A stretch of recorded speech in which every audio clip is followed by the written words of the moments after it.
Yo, let's do this thing. The Monday Night Meltdown has begun. The pimps, the players, the hustlers, the people of Boston, and everybody else between.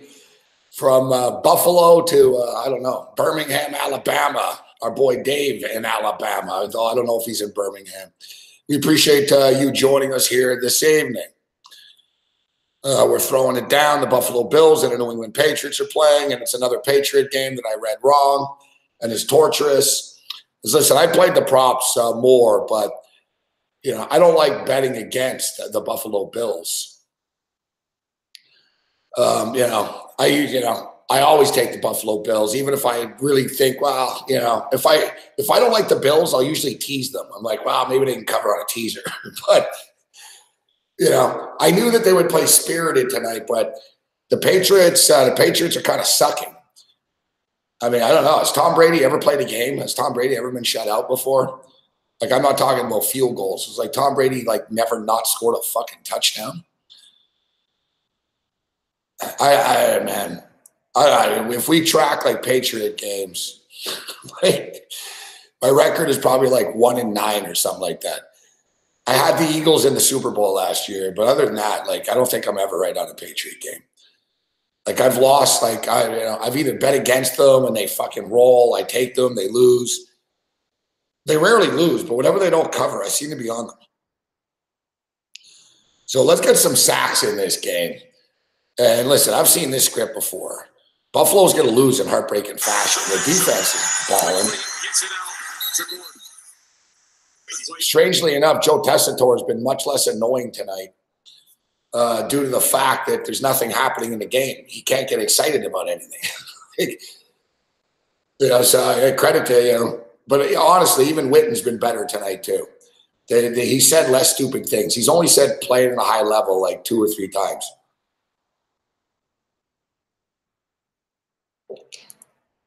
Best fans in the league by far, Buffalo Bill fans.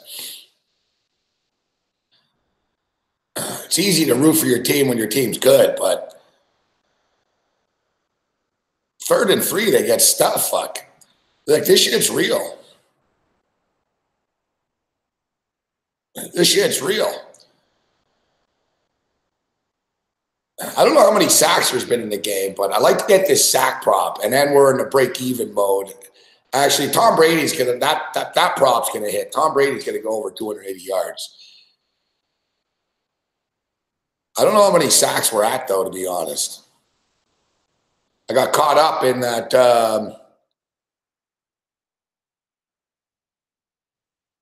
I got caught up in the Thurman Thomas ceremony that ESPN didn't fucking show. Fucking morons. Speaking of morons, the Cleveland Browns fucking fired Hugh Jackson today and Todd Haley. And now the question begins as to who's going to take over. And I see right now there's already Lisa's not going to like this, Lincoln Riley, head coach of Oklahoma. Cleveland, I could live with that if they did that. At this point, Cleveland's already done the recycle thing a million times. They got to figure something out. They got a good team too, Cleveland. They have a lot of talent. They got the right coach. They could be competitive.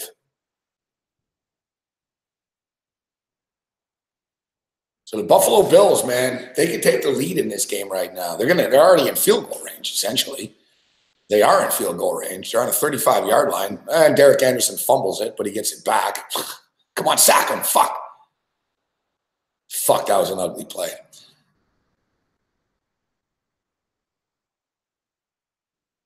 I just want to get my sack prop home here, and then whatever. I'll pull for the Bills, but I need sacks. A lot of people are surprised. Like I said, I went small on this game. I bet more on the props, but I can't lie. I did put a play in on the Patriots. I don't want to hear from any Bills fans about it. I've been a Bills fan since 1978, right? These guys have fucked me over enough times. Fuck. Now they're going to fuck me over again by playing well. The irony. Oh, there you go. There's the Bills being the Bills. The Bills, I swear to God, the Bills really are one of the strangest teams in the history of football. This year's Bills team. like they can look so good sometimes. It's weird. Like it's like, wow, you guys, great play call, nice execution. Wow, good play, palm to Benjamin. Wow, didn't see that coming. And then they get momentum and shit. Anderson fumbles the snap. Second fucking play, hey, LaShawn McCoy tries to fucking be hero and fucking they lose yards. And now watch they'll complete like a 22-yard strike here now. They're a baffling team. Derek Anderson throws it up, completes it short. They're in Hoshka's range here right now. At some point, the Bills should just fucking go for it, though. Booger McFarland called it earlier when he said the Bills are just sort of dying a slow death here tonight. Like at some point, they're going to have to make a play.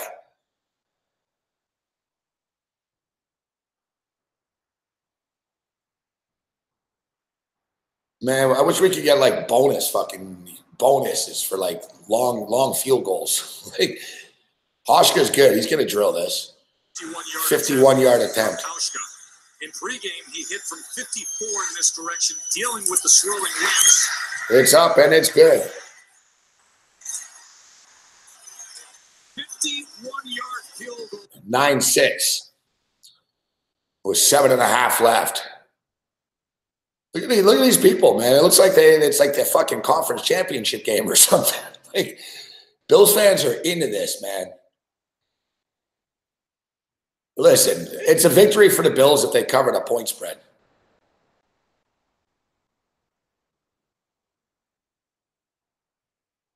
It's going to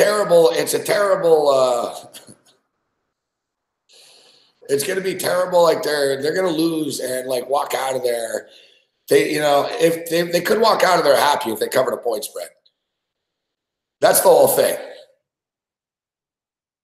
It looks like we have a rocket scientist here with Isaac Strauss, 21. I assume you actually are 21 years old. Is that why your name is Isaac Strauss, 21?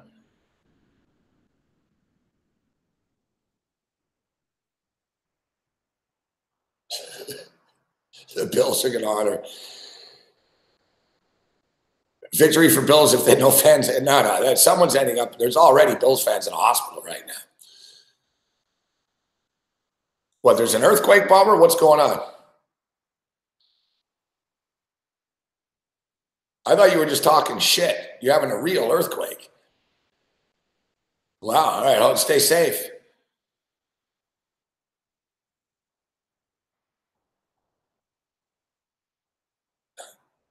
Alania. What's up, Alania in Montreal? Did I like Woodland Pizza in Verdun? To be honest with you, I only ate Woodland Pizza once because it was Ted Teven's sponsor. I went there once when I lived in Verdun. Oh, it's better than Domino's, yes.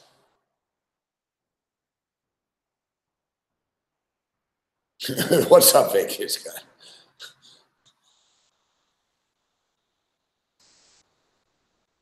Yeah, I was just thinking about that. We got to get Corey on this late night show sometime. Yeah, Woodland Pizza is good. All right, stay safe, Bobbert. What's up, Jim 4?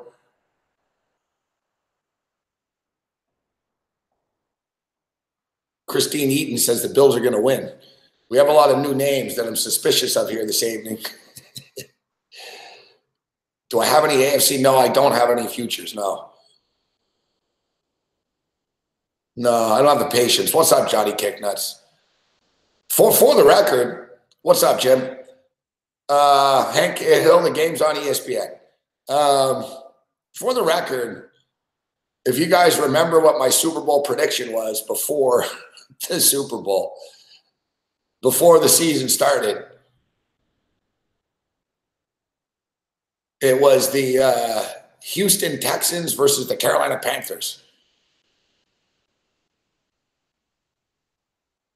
And with a soft Rams. I said, if it's not the Panthers, it's the Rams. Fuck. Rams versus the Texans. I picked the Texans to win the AFC. Which, hey, they've won 5 football games in a row. Like, Texans are... Yeah. I was trying to be different, all right? I was on a panel in Vegas. Everyone's like picking fucking, it'll be the Eagles versus the Patriots rematch or... Packers versus Patriots. It was so boring, fuck. I was like, come on, guys. Somebody fucking going on a limb here. I said, Carolina versus Houston. Carolina is going to win the AFC this year. I buy it, fuck. If it's not the Rams, it's Carolina. I actually do think the Rams, though, are like the real deal. I've been on the Rams bandwagon. Christine is correct, though. The Saints are a very dangerous team. I can't discount that. Listen, Bill O'Brien's an idiot, Dog Willie, but the thing is, Deshaun Watson can beat anybody. Like, he could beat the Patriots. He could beat the Chiefs. Like, the Texan could get into a fucking track meet and win the game, right? Bill O'Brien just needs to get out of the way. It's one of these deals where Bill O'Brien doesn't think too much and do too much. The Texans can be good. The thing is that the Texans are loaded, man. Right? Like, the Texans versus the Chiefs in a playoff game. DeAndre Hopkins is unstoppable. Deshaun Watson's a stud, just like Mahomes is. And the Texans have a better defense, right? If J.J. Watt and Clowney and Merciless and these guys stay healthy, fuck, they're a load to deal with. It's just Bill O'Brien is sort of challenged. Like, the guy, he does stupid things. Like, he holds his team back. He's got, like, all that talent for a reason, fucking. He doesn't use it enough. Pass interference. You know what? We're going to allow you to complete the ball underneath. They're playing. Patriots are really struggling tonight. You know how many times I've lost money? You know how many times I've lost money betting on the fucking Bills versus the Patriots, saying this is the night, this is the time? I said, this Bills team, I can't get a read on these guys. Like, I took them against the Colts 2 weeks ago or last week, whatever the hell that was. I guess it was last week.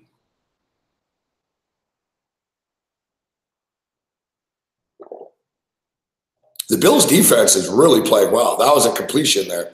You know what the tone of this game changed was? Right off the top on the first drive.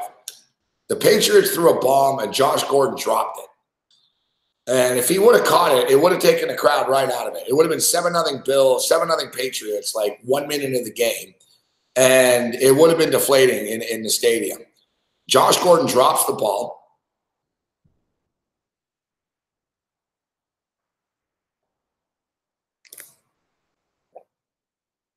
Josh Gordon drops the ball. And, the Patriots have been sort of stumbling since. They're on the move right now. They're going to punch it in eventually. They're going to score a touchdown. I mean, you're not going to hold Tom Brady out of the end zone all night here. They're moving the ball right now as we speak.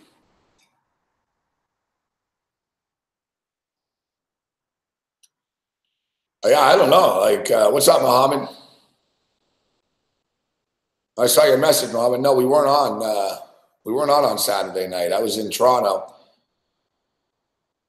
Holy fuck, Bobbert. So this is real. Like, you can feel the earth shaking and shit, huh? Let us know how's it going, Bobbert.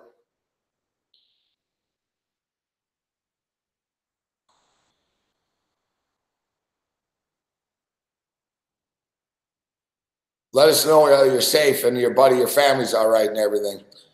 Like 7, that's pretty big. Like, I'm not an earthquake like Richter like expert here, but when you're getting up in that range of 6.5s and shit, that's some serious stuff.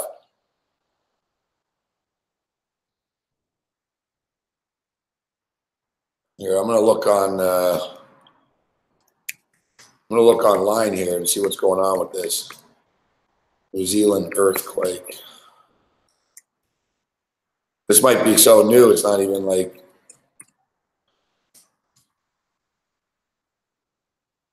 Yeah, here it is. New Plymouth, 6.2 magnitude. You stay safe. Hopefully everything's all right. Well, stay safe. There's not much you can do. Fuck, you got to hope that your fucking roof doesn't collapse on you. But and check in on your family and everything, Bobbert. Yeah, earthquake of 6.2 magnitude strikes near New Plymouth, New Zealand. This is just from 1 minute ago. Reuters News. 5.6 near Tamaranai. I can't say it.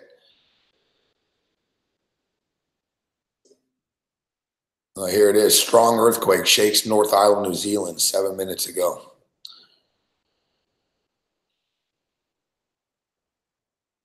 I'm such an idiot. I didn't even know New Zealand was a fucking island.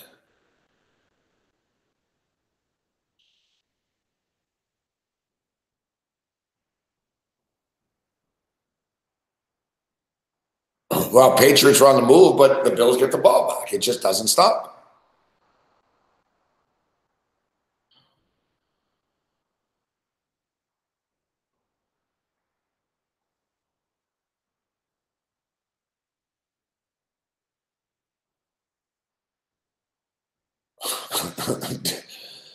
That's a great line. One pop. That's epic right there, Shiva.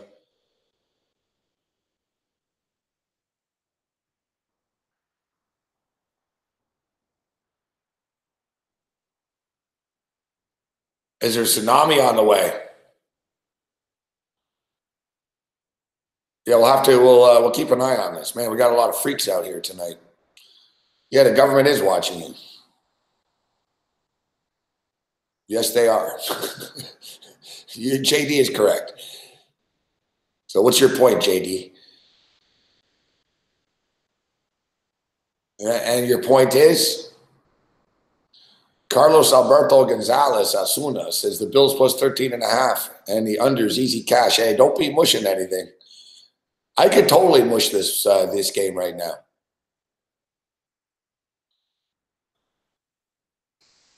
I could totally mush this game.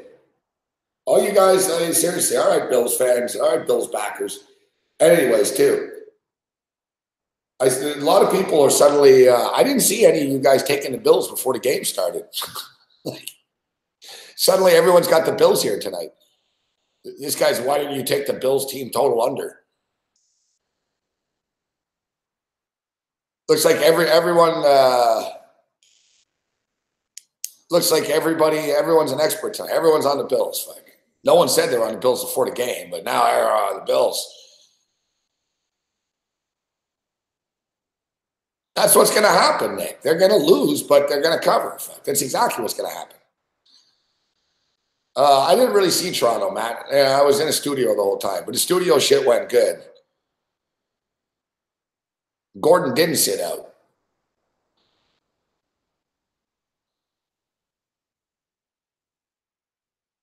Yeah, Cam's on the Bills. Cam is on the Buffalo Bills. Cam also said there'd be a ton of field goals in this game. He nailed this. His exact words were, there'll be a lot of field goals.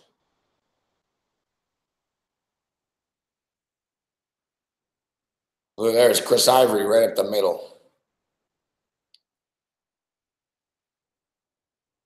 You know, Von Miller was asked, Corey was telling me this about Von Miller.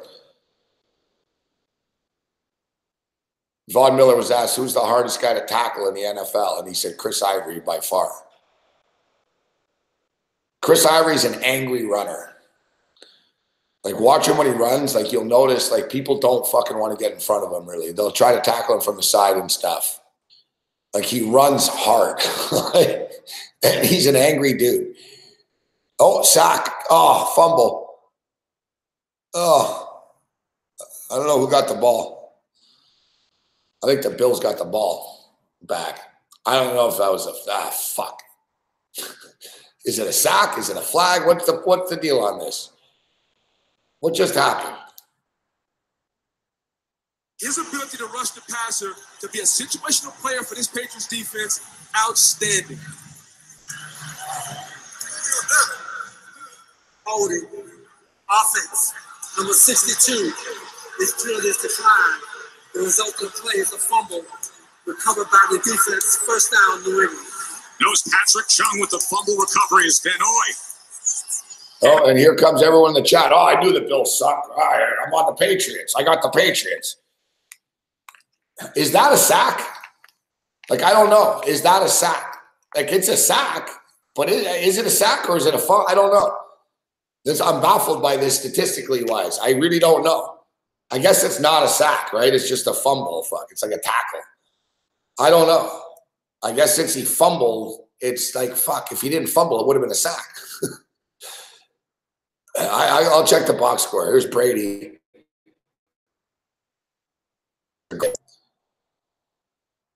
Out of bounds. Oh, he caught it. That's one of the fucking craziest catches ever. Fuck. 1, 2. He caught it.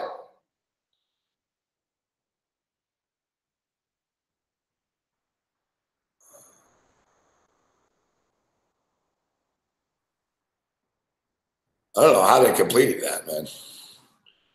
Gronk's a big dude. Now they're going to review it. Gronk's a big dude.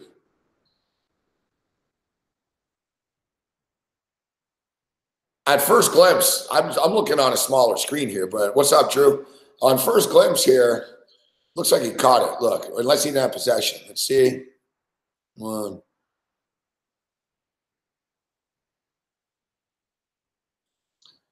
You know, when he first got his first foot in, I thought he had it. He didn't have possession of it. Of course, they go to a commercial break instead of showing it to us again.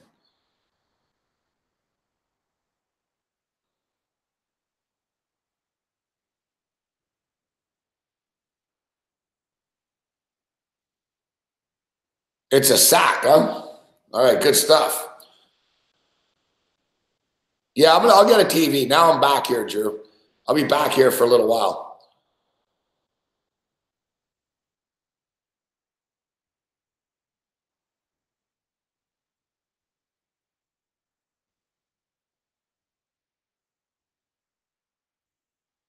All right, so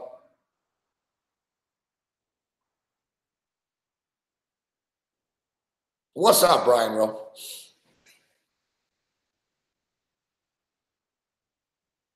I told you, Brian Rowe. I usually go to the FanDuel Sportsbook on Saturdays. Except this Saturday, it's the UFC. And then next Saturday, we're going to the Rutgers game. We're gonna hook up, Brian Rowe. We'll get drunk. And we'll go to the Rutgers game. What's up, Kyle? Are you coming up, Kyle? Are you gonna wait for the basketball, college basketball?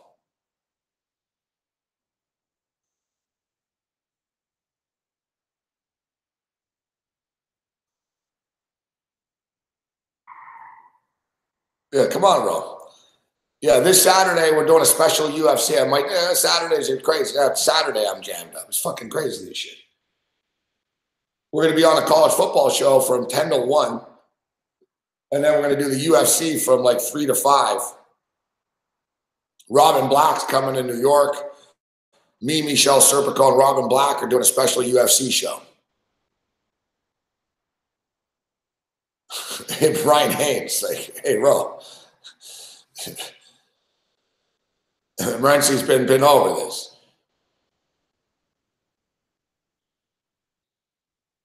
As a completed catch. Watch this. Play is complete. Control and then look at the foot.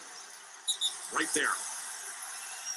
Yeah, you know what? His second big foot there stayed in. Hell of a play by Gronk. First and goal right now from the 6. No guarantee they're going to score from here. Like, the Bills' defense has been badass, fuck. First and goal, they got fucking nothing. First and goal, they got nothing. Like, it's funny, too, because all week, Bill Belichick was talking about how, like, this is no pushover game and the Bills' defense is elite. I remember someone laughing when I told them the Bills' defense, like a top 5 defense in the league. They're actually ranked 7th in the NFL, but they're actually better than that because it's not really fair to them because the offense is so bad. See, Brady fucking throws a one-hopper. Brady doesn't want to get hit. He's all rattled, fuck. This is going to be embarrassing for the Patriots. You guys can't fucking score here on the Bills. Like, what, really? Like, how many field goals have been in this game? Like, I can't believe this. I often take the kickers, too. Tonight, like, the winner of DraftKings tonight are the people that have both kickers. Someone's going to win like a fucking $280,000 tonight by putting both kickers in their fucking lineup tonight. Both defenses and both kickers are going to win you the fucking DraftKings pool tonight. Dear God, fuck. Tom Brady back to pass, scrambling, running, throws it away. Fuck, he's a pussy, Brady. I don't see how that's not intentional grounding, but doesn't matter. They're in field goal range anyways. Fucking Brady. Look at that. He just run. Oh, I'm going to get hit. I'm about to throw it off.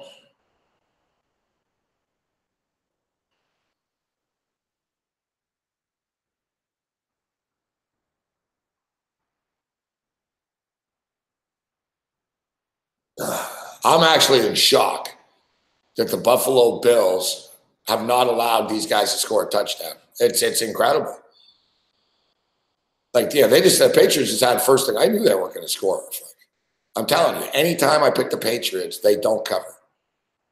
Like, I fucking hate this fucking team with a passion. Like, I really fucking hate this team.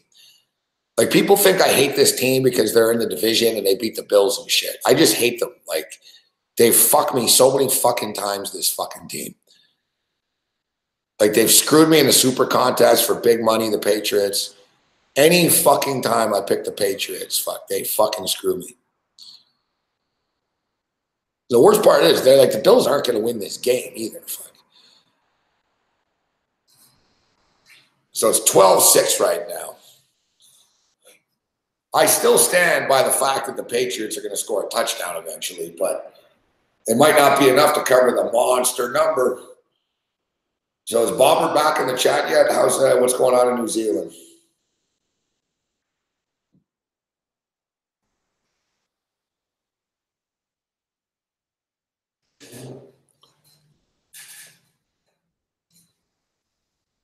Is Aaron Rodgers on my top 5 QB list? What, of all time? Or like in the league now? Yeah, he's in the top 5 now. He's probably he's one of the top quarterbacks in the NFL.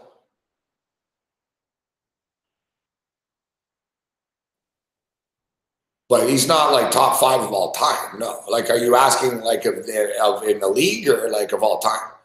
Aaron Rodgers is not top 5 all time. He's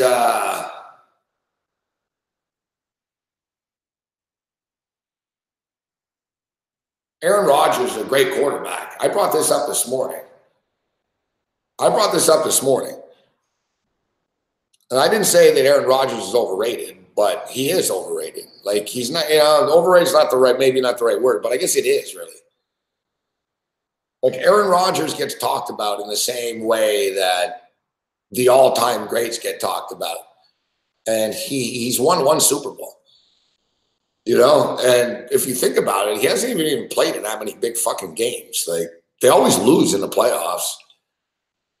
I mean, he's good. He throws a great football. He's a great quarterback. He's one of the best of all time. I'm not saying he's not, but when people say, oh, Aaron Rodgers and Tom Brady, it's like Tom Brady's won 5 fucking Super Bowls. The guy's been in 8 Super Bowls.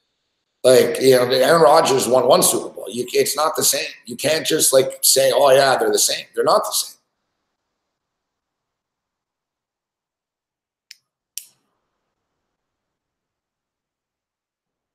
And I'll tell you guys right now, I think Brett Favre is better than Aaron Rodgers. Brett Favre never got hurt. Brett Favre played all the time. Brett Favre took them to fucking conference championship games every year. Brett Favre was a gamer. Brett Favre's thrown for more yards. I mean, Brett Favre's like at the top of the record list and shit. Aaron Rodgers is good, but people, Brett Favre was fucking great too, man. Brett Favre like carried bad teams too.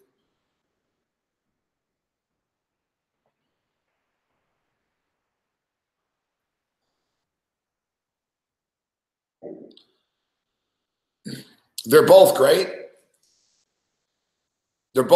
But for me, like, if you gave me a choice between Brett Favre or Aaron Rodgers in a big game, I'm taking Brett Favre.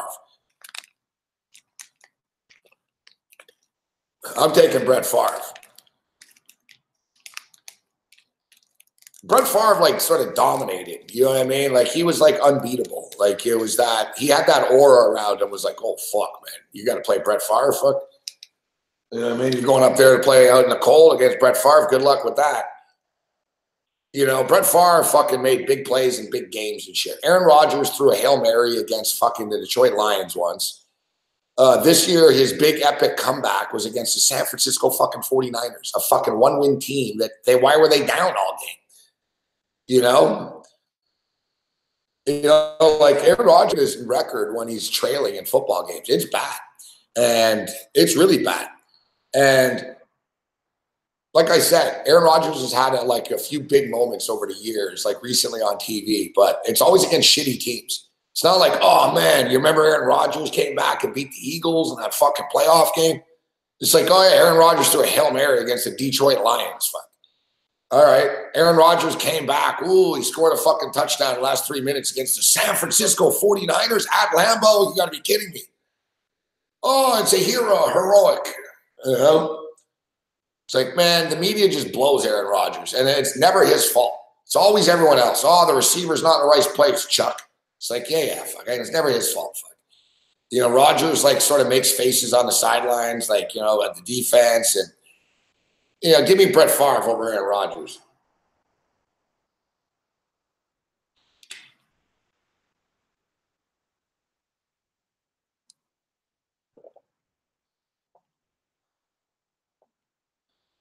But I'm partial to the Magic Man, Dan Magikowski.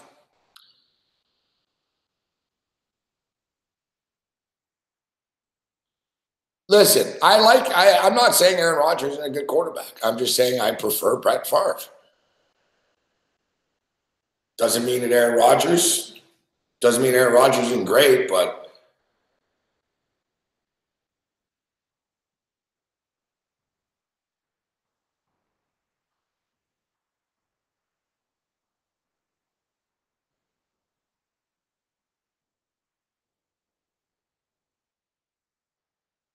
you know, I'm not a big fan of the who's better.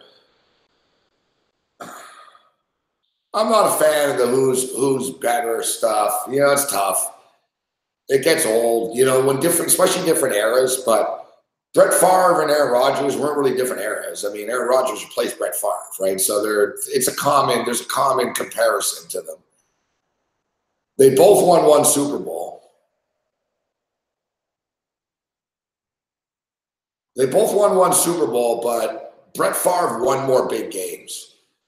You know, Brett Favre won more big games. And, you know, Brett Favre fucking nearly took the Vikings to the Super Bowl even after when he was older. Brett Favre played like every fucking week with broken ribs and fucking didn't matter, man. Like Favre was there, you know. Aaron Rodgers misses games he gets hurt. It's not his fault, but like I said, I prefer Brett Favre. And there's other guys that I would prefer over Brett Favre in a big game. But, I mean, basically, look, Eli Manning used to be a big game warrior. Fuck. Eli Manning's terrible in the regular season. And I remember in the playoffs, Eli Manning was like, he was a king. Fuck. You know, playoff football and big games is different than regular season.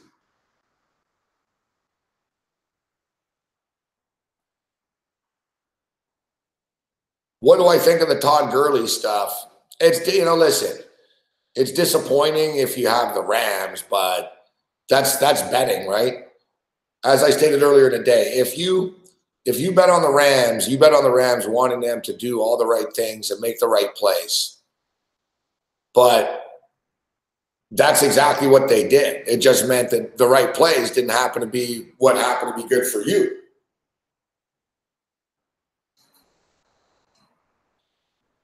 I mean, don't forget, people had the Packers, right? People had the under. It goes both ways. I saw on Twitter today some guy won like some $180,000 parlay or something because the Packers ended up covering. What happens is, though, what's interesting about this is people are fascinated by this right now because, number one, fantasy football didn't really exist before. It was big, but not the same. You know what I mean? Like years ago, this shit happened all the time. I've lost like fucking 280 bets in my life because of that. Now, you know, these kids nowadays, oh my God, that's unfair. Fuck. It's like, shut the fuck up. Fuck. What, your first year betting on football? Yeah. Oh, poor bastard. He took a knee. Whatever, man.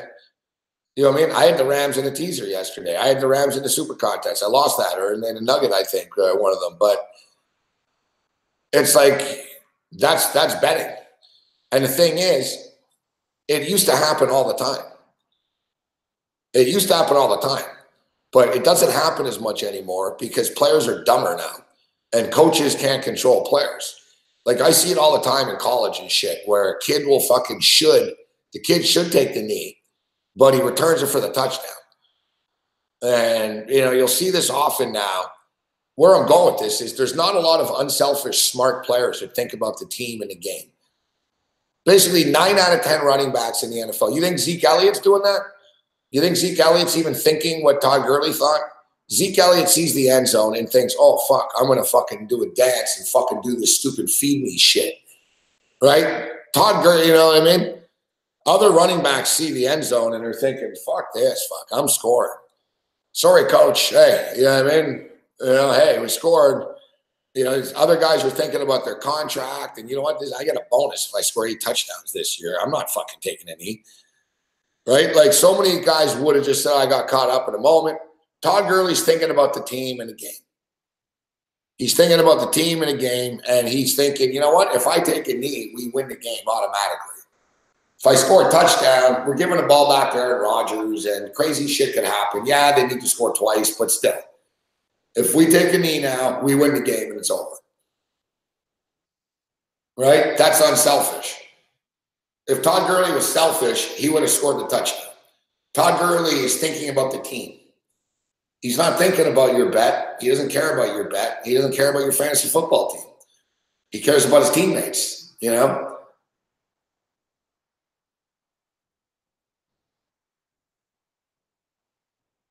There's a million dudes, man, that would have just taken that into the end zone there. But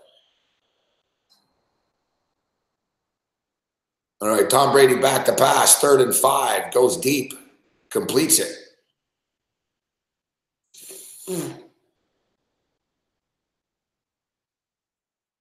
12-6, 13 minutes left in this football game. I want to check in on the box score here. How many sacks? NFL. I need over 4.5 sacks. The long field goal prop hit. Where are we at now? I got Tom Brady over yards. So Tom Brady's up to 259 yards. It's over 275.5 only. So we only need a couple more passes from him for that. All right. Stats, team stats, sacks.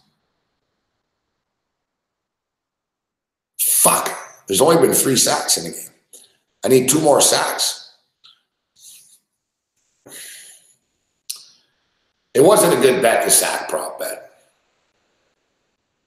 I realized it after, like right before kickoff, I thought about it. I was like, man, the Bills are going to run the ball all the time, and Brady's a pussy and gets rid of the ball. It's hard to sack him. And the Bills are just running so much. Brady back to pass. Oh, nearly intercepted. Nearly a pick 6. Milano had an opportunity there.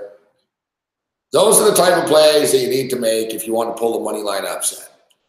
Like, if you're the Bills, if you want to, like, not just have a moral victory here, you want to really, like, you want to win the game, that's a play you need to make. And I'm not calling Milano out. It was a difficult play. It was a nice play even defending the pass. But that's, like, sort of the differences. What did that guy's sign just say? The Patriots what? The camera moved away pretty quick. It's like, Brady back to pass, 3rd and 8, under the gun, under pressure, dumps it off. Bad tackling by the Buffalo Bills, 1st down Patriots.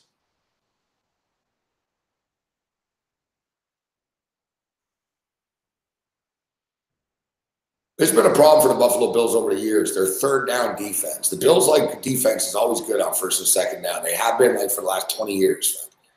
Even the good Bills teams. Like, even when we used to go to the Super Bowl all the time, man, like, 3rd down defense is always bad for the Bills. Brady hands it off this time. Big run. Big run.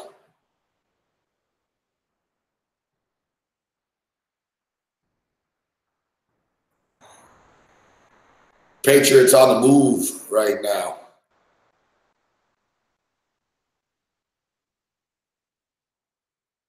Patriots are on the move. Yeah, we've seen the Patriots been on the move a couple of times here tonight. They've been unable to do anything with it.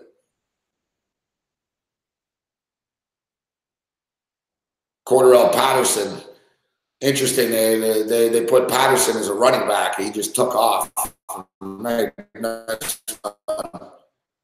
Under the center, 22-yard line. They handed off.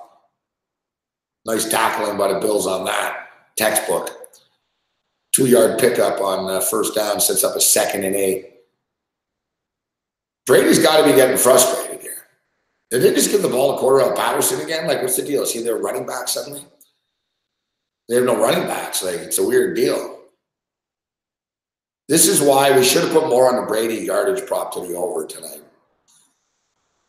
Like, we basically knew that. No, sorry, it was White. We basically knew. No, it wasn't White. It was Patterson. The Patriots were going to throw the ball a lot. They don't have anyone to hand it off to. Brady back to pass. 2nd and 9. 1st and goal from the 1-yard line. 1st and goal from the 1-yard line. Patriots are getting it in this time. Nice pass by Tom Brady. Threw a bullet. Nice footwork. 1st down on the 1-yard line. Patriots have run 6 plays inside like the 5. All right, there it is, touchdown. And the ice has been broken. Oh, the Patriots are going for 2, trying to get that cover home. Oh. I knew they were going to do this too. Only the Patriots. It's like Alabama or something. It's like, yeah. We're going for 2. Like, they're just pissed off with the way the night's going. It's like, we're going for 2, huh?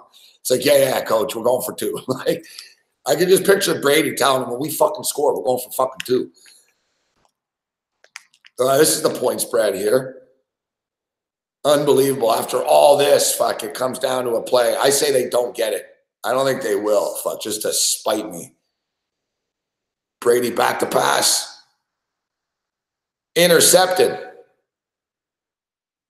And then fumbled.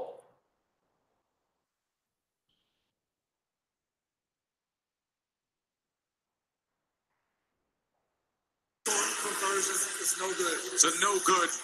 Unbelievable. You know how much money? That's a fumble. Like, what happens on that? I don't know why they call the play dead. Oh, the Bills got it back? No, I don't know what just happened there.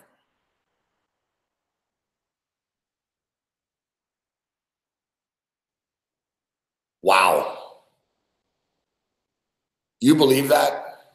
Well, Tom Brady's thrown for 324 yards. That prop hits. You believe that? After all that. After all that. After all that, man, they go for 2 and they don't get it. What's up, JN Reports? Oh, the play's dead after the pick. Pelicans down 5. Yeah, I'm on the Pelicans plus 9.5. I thought it was too much. Do I think the Colts have a chance in the playoffs? No, Andrew Lee, I don't. We got a lot of viewers here tonight. How about some thumbs up? How about some thumbs up here, people? Don't do it for me. Do it for SPR. And, of course, this show is brought to you by Bet Online. Pretty weak. We got over 300 people here and 35 thumbs up. For shame. So, you believe that? After all that? After all that, they go for 2, and they could have had the cover. Because I doubt the Bills are going to score again. So now, basically, if you bet on this game,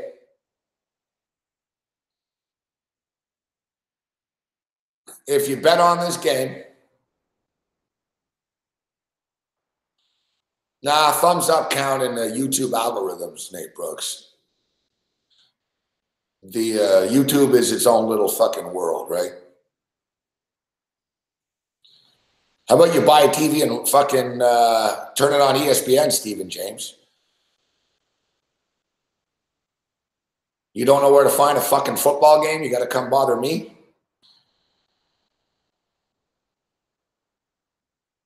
Yeah, how about you show the game, Stephen James? Like, did anyone say we're showing the game here? It says live reactions.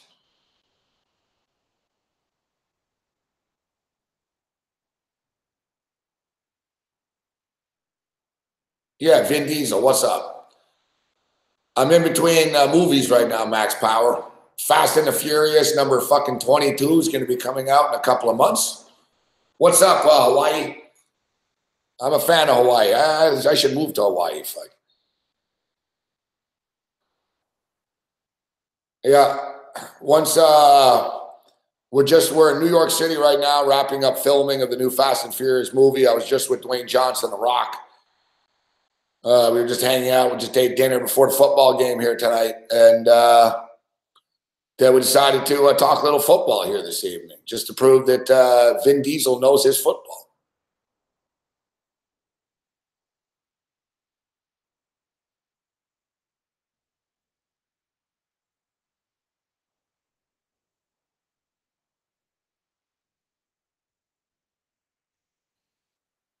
No, people can't read anything.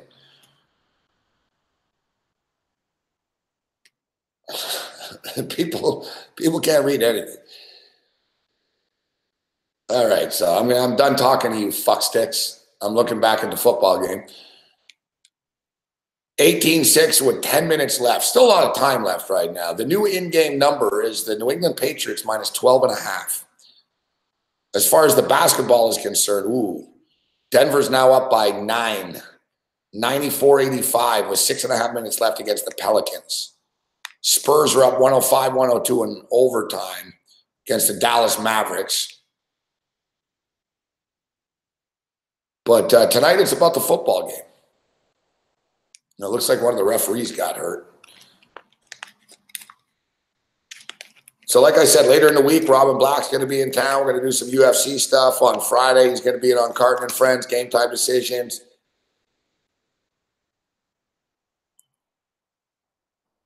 All right, 1st and 10. Derek Anderson, back to pass. Dumps it over the middle. Incomplete. But there's a flag on the play. And it's on the Buffalo Bills holding.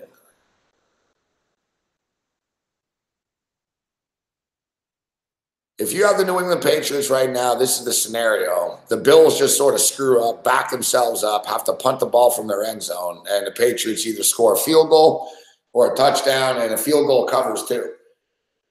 The number was generally 13.5 at closing. So 1st and 20 right now. I need 2 sacks. I could really use 2 sacks here. It would really help me out. Come on. A couple of more sacks. I don't care who gets sacks. Fuck. Anderson, Brady, fucking, I don't care. Fuck. The Trolls' grandmas. Anderson, back to pass. Dumps it off. Bills pick up like 5 yards or something like that.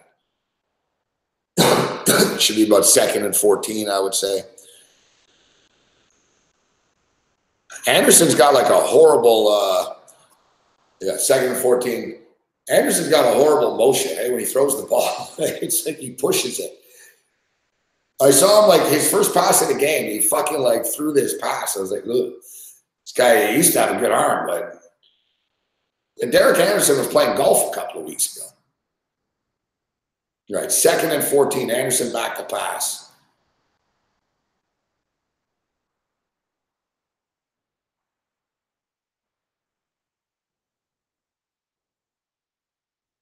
Not bad. He's checking it down, but he's doing a good job. That's his experience. That's his experience there, that he doesn't have the best arm, but he's smart. Like you see like how quickly Anderson breaks it down. He's like, all right, all right, over the middle, he's open. He just doesn't have a great arm anymore, but he can still break shit down. Bills, 40% of the roster, first or second year players. Yeah, the problem is with that is they all leave when they get good, though. So it's not like we reap the rewards. 3rd and 5. Anderson back to pass. First down, Buffalo. And there's the cover. There's the cover. For the Patriots to cover this game, they needed to stop the Bills there, get the punt. Now it's like you need a fumble or a pick six or something weird to happen here. I mean, there's only 8 minutes left. The Patriots don't need to score again. They're up by 12. The Bills won't be kicking field goals here, though, so I would expect a run up the middle here. I'm surprised. Anderson back to pass. Going deep. The Bills are doing a good job. Like, the Bills are doing a good job of protecting Anderson in the sense that he's getting rid of the ball so quickly. Like, his progressions are pretty fast. He drops back, and it's like he gets it out quick. Our fucking sack prop is screwed. I'm going to get middled on this game. We hit the Brady prop too, but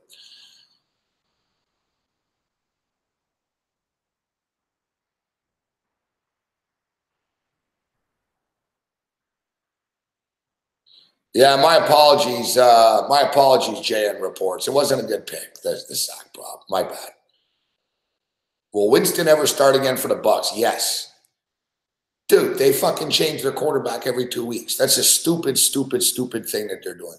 And I'm not saying stupid because Jameis Winston's great, but you can't just go back and forth between these two stiffs. It's like, oh, you know what? Winston's our quarterback. Oh, Fitzpatrick is playing good. We're going to name Fitzpatrick our starter. Fitzpatrick's terrible. We're going to name Winston the starter. Oh, Winston's terrible. Fitzpatrick's the starter. Whatever, dude. This is what Fitzpatrick's been doing for fucking 13 years in the NFL. The guy's bad. He comes in. He looks good as a backup. He'll play well next week. They'll be like, oh, maybe Fitz is a quarterback. And then people will be watching him going, why is he turning the ball over so much? It's like, guys, it's like people never watched these guys play before. They all need to go. Honestly, like Tampa, I'm not even just saying it. I'm not just saying it like to be funny or anything, but Tampa needs to get rid of everybody. Like, they need to get rid of Fitzpatrick. They need to get rid of fucking Jameis Winston. They need to get rid of Dirk Cutter, and they need to get rid of Todd Monken. They need to have new quarterbacks, new coach. They need to start like completely over this team. I'm not saying they're going to do that, but they should. Jameis Winston ain't winning shit in the NFL. Wow, the Bills are just marching down the field right now. And the cover is dead. Just like that, fuck. If they would have got the 2-point convert, it could have been different.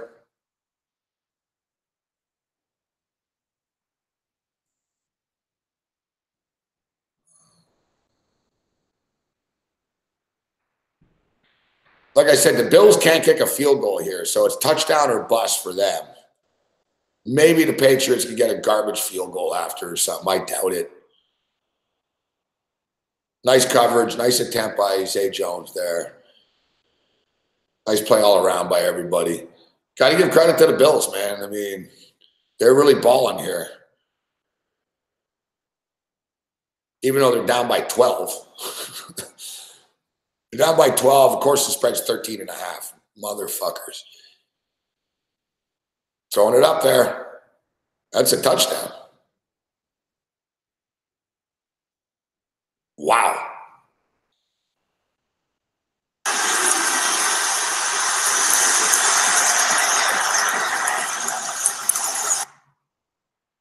Wow. 18-13. Well, now they're going to have to go for 2. They can make it 18-15. Hell of a play. Hell of a pass.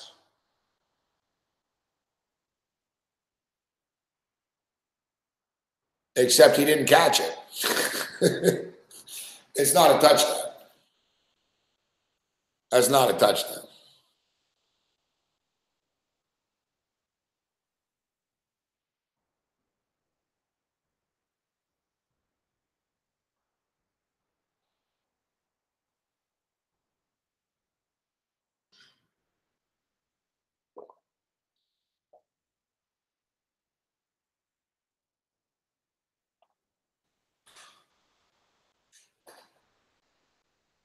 That's not a touchdown.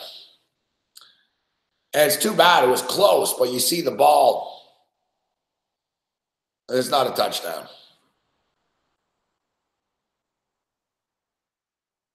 That's the heartbreak of being a Bills fan. All those people in the stadium, yay! It's like, oh fuck. No, that's not a. I don't think it's going to be called a touchdown. What's up, McInnes? Yeah, we got a few. We got a few Boston here. We got a few Boston. Not many, but a few. Boston are in their own bubble, right? They only like to hear about Boston. We gave Boston enough love on the morning show today. But I'll give them some more love right now. I mean, the city of Boston has now won, think about this, since 2000, since the 2001. So that's when the new millennium started. Not 2000, but 2001. So in this century, they've won 11 championships. We're in 2018 now. They've won 11 championships. The New England Patriots have won 5 Super Bowls. The Boston Red Sox have won 4 World Series titles. The Boston Bruins won a Stanley Cup when Vancouver burnt itself down. And the Boston Celtics have won a title.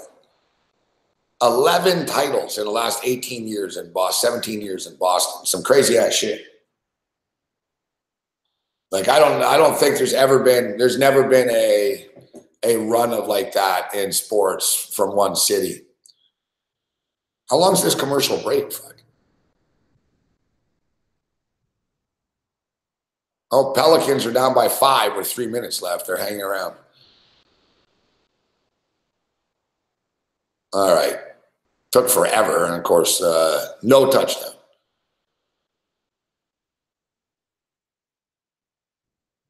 Damn, my stream just froze. No touchdown. 3rd and 10. McDermott didn't look pleased.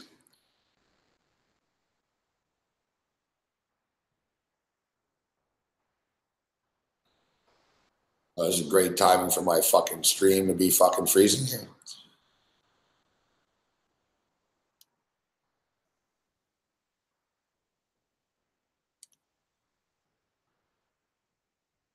Fuck off.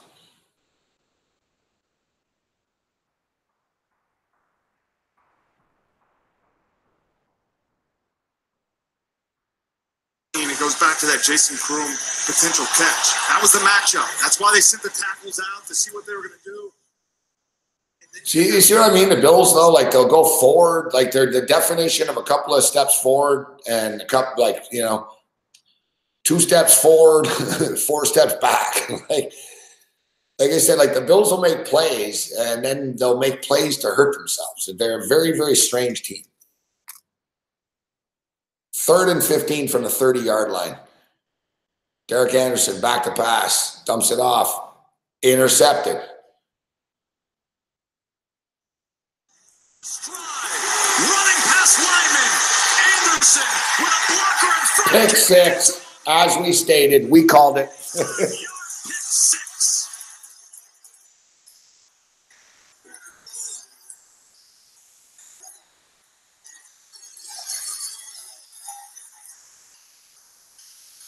And this is why I bet against the Buffalo Bills.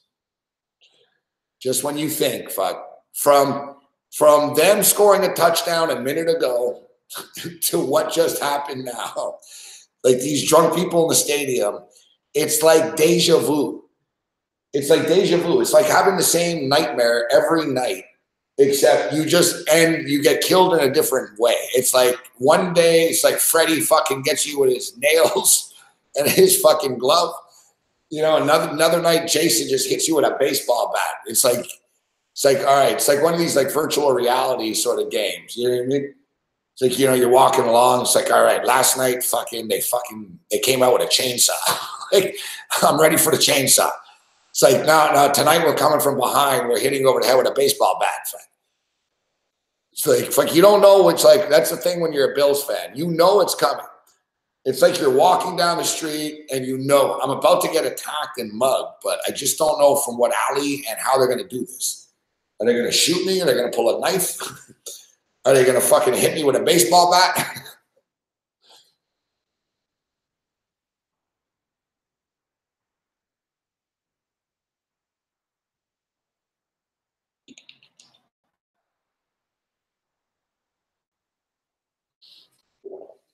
True.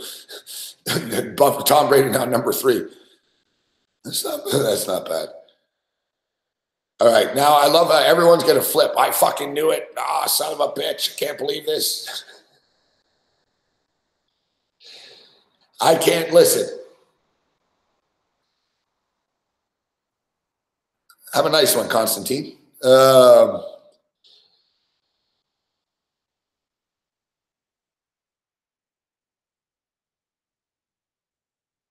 It's like the final. Yeah, exactly, Lucas. It's like Final Destination. Is he really the 3rd winningest Buffalo Bill quarterback? That's not true.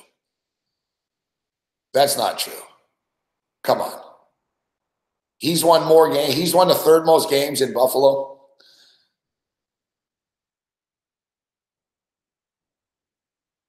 So what? Jim Kelly's number 1, Joe Ferguson number 2, and then I guess it's true. I don't know. Someone must have won.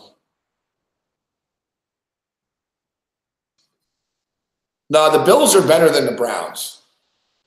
I hear what you're saying. We're cousins. We're cousins. We're cousins, William Bush. But the Bills are better than the Browns. Not this year. Oh, Jack Kemp going back. Jack Kemp, okay. No, there's no way that Tom Brady's won more games at Buffalo than Joe Ferguson did. No, but I'm not saying that. I'm just saying that the Bills, the Cleveland Browns have never been to a Super Bowl. Like the Browns really are the most useless team in the NFL. Like they've been in the league forever. Fuck, they've never been to a Super Bowl. You know, like the Bills have made Super Bowls. The Bills have been in 4 Super Bowls. All right, 4 straight Super Bowls. So but basically, look, the Detroit Lions, the Buffalo Bills, and the Cleveland Browns are we're all just sort of useless relatives. So, all on Lake Erie.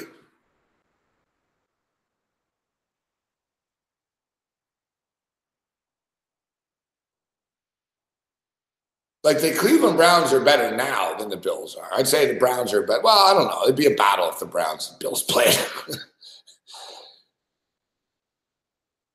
Wow, Drew Bledsoe, 18. I was never a big Drew Bledsoe fan when he was on the Bills. I was a Bill fan, but I was Bill Cowher's not going to go to the Browns. Bill Cowher's done, bro. Bill Cowher makes a lot of money. But Bill Cowher makes like fucking $2 million a year to be on CBS. He doesn't do anything. What was the final for what? Yeah, I remember that game, William Bush. That's the game that the Buffalo Bills set a record. The Buffalo Bills set a record. Fuck. They held Derek Anderson at 24 yards passing, and they lost the game.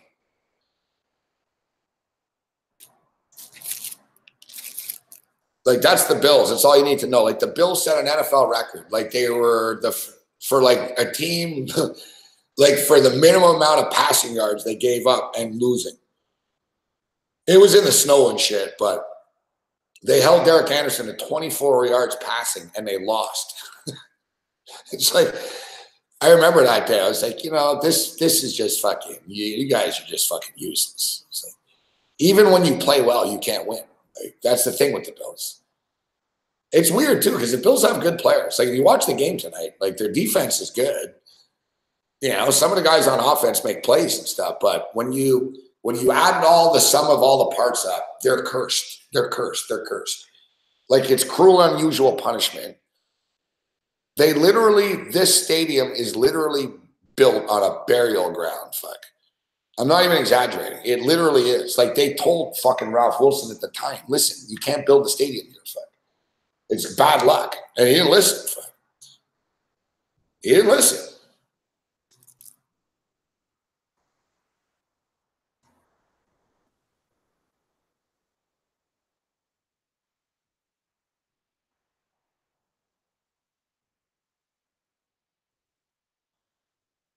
Okay, there you go. Jim Kelly, Joe Ferguson, Drew Bledsoe. Okay. Jack Kemp doesn't count because that's AFL. Yeah, Joe Ferguson. Joe Ferguson was the quarterback. Joe Ferguson was the quarterback when I got into the Bills. When I was a kid, Joe Ferguson was the QB. Yeah, it's something about Lake Erie. And look, even financially, it's not too good. You know what I mean? Like Cleveland, Buffalo, and Detroit, they're all kind of the same. It's kind of bleak. They're all the mistakes by the lakes. Yeah, I do believe in fucking voodoo bad luck shit. Yes, I do. I don't know why I'm even answering someone named Ru Fing de Schnappa, but yes, I do. Yeah. Now, the only thing I'll say about this is you can argue that all the land is some fucking burial ground here. Fuck. Craig Sherman says, I live in Erie. It's awful. Oh, here comes the Buffalo Bill backdoor. Holy shit, they really are moving the ball. 25-6 right now. 25-6. I got a small play on the over this game. Top quarterbacks drafted, they're all under 60% not going to happen. Completion percentage this season. But to your point, I think maybe the Bills will get the backdoor cover here to torture me. Yeah, accuracy sometimes, I'm just pissed off we couldn't get these sacks. Other guys have it, But give me a quick minute here. You can prove it. And the thing that I want to see from him is, can he process information quickly? And that's the thing is, as he gets these experiences, processing it and seeing it will allow him to be able to throw it to the open receivers. By waiting and hesitating, guys are covered. So that's when he starts to get exposed a little bit. The only way you're going to fix that is through experience and learning from that, being able to process that information quickly. And I would love for Buffalo to get him a young target, a number one target on the outside. I do not think Kelvin Benjamin is that. I think if you're going to see your young quarterback develop, get him a number one target to see what he can do. That's an incompletion on 4th and 2. So it'll be a turnover on downs as Gilmore came up with the play defensively. The Bills, they've been struggling. Listen to the Bills crowd. Pretty quiet now. Offensively. They all split. They're all on the way out. Right now, they're beating up Patriot fans.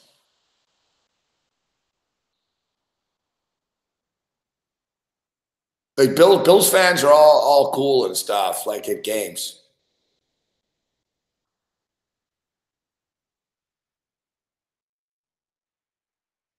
They're not that bad. Like, you know what I mean? Like, they don't like I've seen Bills fans can be dicks, but they're actually all kind of trashy, like, to be honest.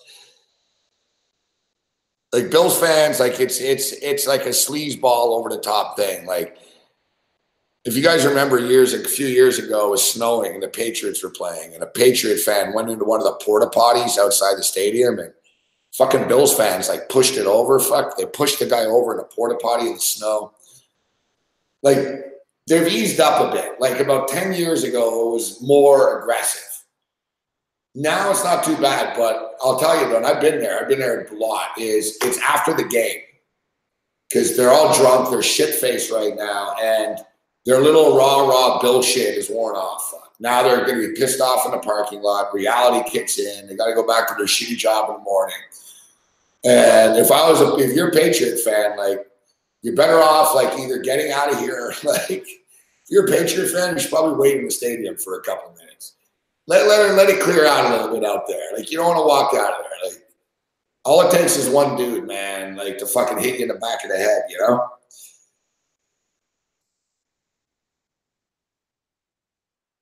Like, Bills fans will fight with each other, right? Like, it's not like it's not like it's oh my God, I can't believe these Bills fans are fighting. Like, Bills fans will fight. I've seen fucking fights in the stands at Bills games. It's usually like a drunk dude getting, you know, and fucking a straight guy tells him to chill out and shit. Like I said, I've been to a lot of sporting events in a lot of different cities. And I actually, like, when I was seeing the crowd tonight, and the Bills haven't had a home game at nighttime in 10 years. So when I was seeing the crowd in the parking lot before, the videos and shit, it was fucking a circus, man. It's like there's nowhere like it. There's nowhere like it. Like, I've been to a lot of different fucking games. Oh, shit, Brady gave the ball back right away. Fuck. This game just won't end. Fuck, man. Fucking thought it was over. I was like, all right, Brady will just milk the clock now.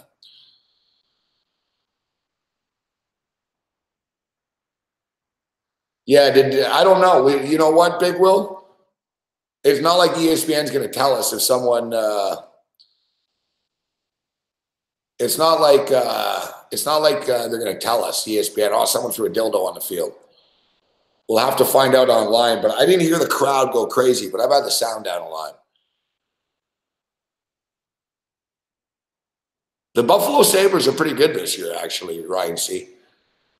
They don't suck totally. Like the Sabres, I don't think they'll make the playoffs, but they could be in the mix. There's something different. The Sabres are different this year. What's up, Van Fob? The Sabres are different this year. You can just you can tell they're a little bit. They've got a little bit. They got a little bit more grit.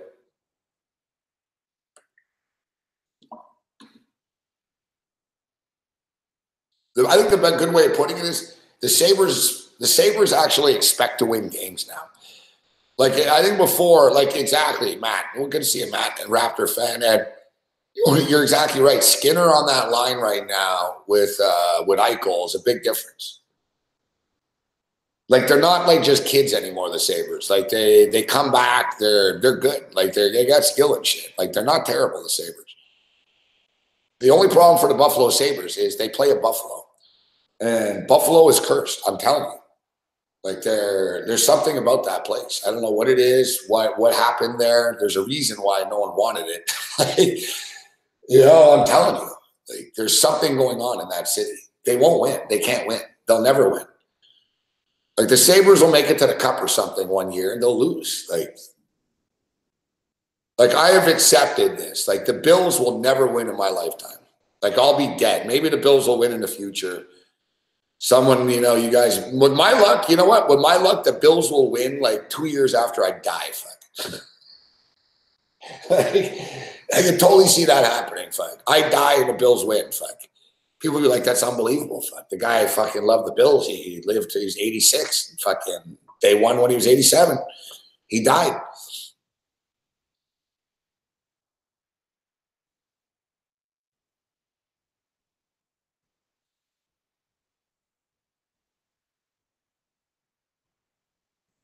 What's on Twitter, Drew? Oh, 3. Oh, there we go. You can't keep a good fucking Buffalonian down. They warn people, don't throw dildos on the field. We're going to be searching people. 3. And you know what? I saw somebody, I think it was Feinberg, tweeted out, what's the over-under? 2.5 dildos? Over hits, 3 dildos. But they're actually called bildos.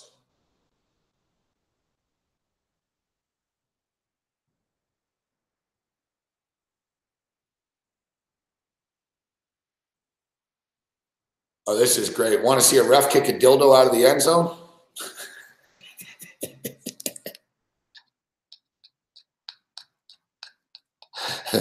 Best tweet ever. Not a bad one, too. It is a game of inches.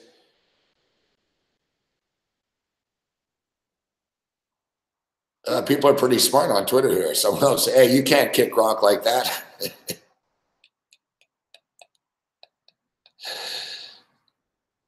So I'd rather see that dildo put to good use. All right. Oh, here's security. Look, security doesn't want to pick it up. Security looked at the dildo. He's like, oh, I don't want to pick that up.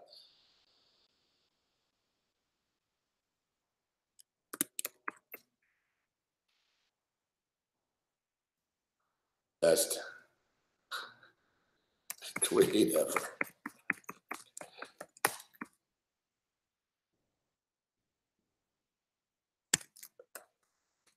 Now, the Bills warned people before the game. I talked about this on the radio show. They told people, they said, if you throw anything on the field, meaning dildos, I talked about this morning. I said it's a thing. Every time the Patriots go, they throw dildos at Brady. So I saw the Bills like warn people. The stadium was warning people. They said, we're going to fucking arrest you. And the thing is, they said, we have cameras, video surveillance. So whoever got through the dildo, you're going to be in. They're in jail right now. If the cops are cool, they would just sort of, hey, all right. But the thing is, the cops aren't cool there. They're not cool. In fact, they're fucking dildos. I talked about it. Like, one thing, I tell you, like, the Buffalo Bills parking lot in the game is the craziest fucking sporting thing you'll ever go to. Like, as far as, I'm not saying like it's the best, you know what I mean? It's the most special. But I'm saying if you want like insanity, like if you picture, like, I want to go to an NFL game where everyone's shit-faced and people are throwing dildos on the field and there's fat people having sex in the parking lot. And last year at the Bills game, someone killed themselves. Fuck. Someone killed themselves in the parking lot. Fuck. The morning of the opening or opener. That was a good omen for the year. Fucking yeah. Buddy offed himself in the parking lot. Like, I'm telling you, like, it's like its own world. It's like you walking into this jungle of like, and it's just like, holy shit. Like, I don't think people realize how fucking nuts people are in Western New York, man. Like, unless you've been up there, I don't think you guys get it. They're fucking nuts, man. It's basically like the Trailer Park Boys American style. All right, Derek Anderson just got murdered. Here comes Nate Peterman. Fuck. Gurley. You know, Joe, for me, I'm going Todd Gurley. He's the best player on the best team in football. He's leading the National Football League in yards from scrimmage. We talk about Jared Goff and all the weapons, but the guy that makes the Los Angeles Rams go is Todd Gurley. Their ability to run the inside zone, his ability to catch balls out of the backfield. I think when you're the best player on the best team, how could you not be the MVP? I'm going with Todd Gurley with. I disagree with you, Book, but here's what I will say. I did love the fact that when he got down in the red zone there yesterday, he took the knee. He wasn't worried about fantasy points or touchdown. You see the way that Anderson is holding that right arm as he was taken off the field by the medical staff. That was a team play there. He said, hey, don't worry about fantasy football. Don't worry about the stats. We're about winning right here. And that's what the Rams have done to move their mark to 8-0. So there goes 35-year-old Derek Anderson. And we will have the 10-second runoff with an injury in the last 2 minutes here as Nathan Peterman will be in there facing a 3rd and 32, minute 25 remaining. He was the start at the beginning of the season, and then his poor play gave way to the rookie Josh Allen, and then, of course, Allen got injured. As he will just connect here with Kroom. It's been that kind of year when it comes to the quarterback position for Sean McDermott. You signed Derek Anderson on October 9th, and now he walks off the field with an injury. 4th and 18 as he goes underneath to McCoy. Only able to get 10 there. And I think here's the deal for Buffalo moving forward. This is year 2 of the program for Sean McDermott. He's made of the right stuff. You know, I saw him on Saturday wearing a military hat with the Buffalo Bills logo on it. That kind of represents who he is. That's his approach, toughness, grit, defensive mindset. He brings that mentality, very honest with his football team. He went and got his quarterback, who they believed was the guy. Yep. And he's got athleticism and big arm. They missed on the Benjamin trade. So now they got to go get a wide receiver or 2, give him some weapons. The defense is stout. And they'll get this thing rolling up here in Buffalo. Boyer comes in to take a knee, but Brady has done it again against the Bills and the fans, a.k.a. the Bills Mafia, who love when they tailgate to table crash. Well, Brady has been table crashing his entire career against the Bills. This is now win number 29 against the Bills, the most by any quarterback against any one team in NFL history. And 15 wins here at New Era Field, the most by any visiting quarterback at any one venue in NFL history. The most wins in Buffalo during that span. That includes Bills quarterbacks as well. 25-6 is our final. Next week, the Titans going up against the Cowboys. Zeke Elliott and Amari Cooper's debut with the star on the helmet. Stay tuned for the GMC post-game report on SportsCenter. For Jason Witten, Booger McFarland, Lisa Salters, I'm Joe Tessitore, inviting you to enjoy the rest of your evening, including time with SVP to preview what is coming up on SportsCenter. Joe, thanks. Remain close for much of the game. The Patriots break it open late. We'll hear from Tom Brady and Bill Belichick. Plus, Clay Thompson joins the show. What advice did he give to Steph Curry as he was chasing Steph's record? And Monday means bad beats. Todd Gurley has no time for your fantasy team either. Show starts in 3 minutes. ESPN thanks you for watching this presentation of the National Football League. In Chipotle's kitchen, you won't find any artificial ingredients. Taylor and Sonny are at the FanDuel Sportsbook, actually. She's staying somewhere out where the convention is. There's a porn convention here. Good call by Cam. I was going to get in on this, too. Good call by Cam. Vancouver Canucks were plus 155 tonight. And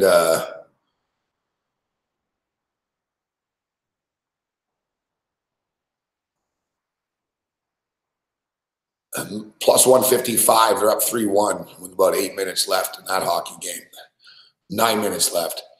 Never in doubt, the Buffalo Bills and the New England Patriots. The New England Patriots cover the number.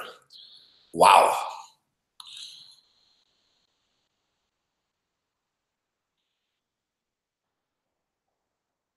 Now let's just check in here with the props.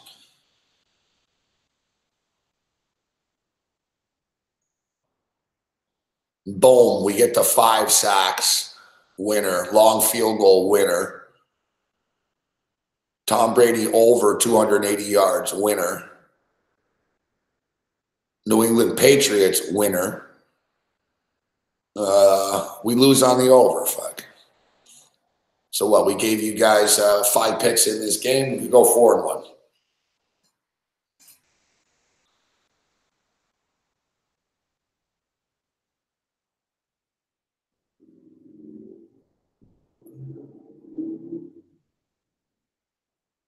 NBA basketball, we took the Knicks and the Nets over 214.5. We fell just short, got to 211. And we took the New Orleans Pelicans plus 9. I said earlier tonight that it was an overreaction because Anthony Davis was out. They shouldn't be getting 9.5 points. Boom, they lose by 5. So what's that on the night? 6-2 on the night. 6-2 on the night. And there's nothing for us to jump in on now. That's it.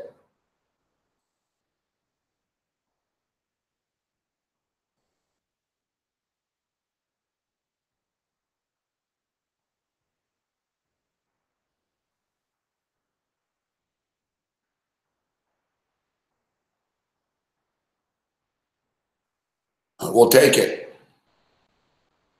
We'll take it.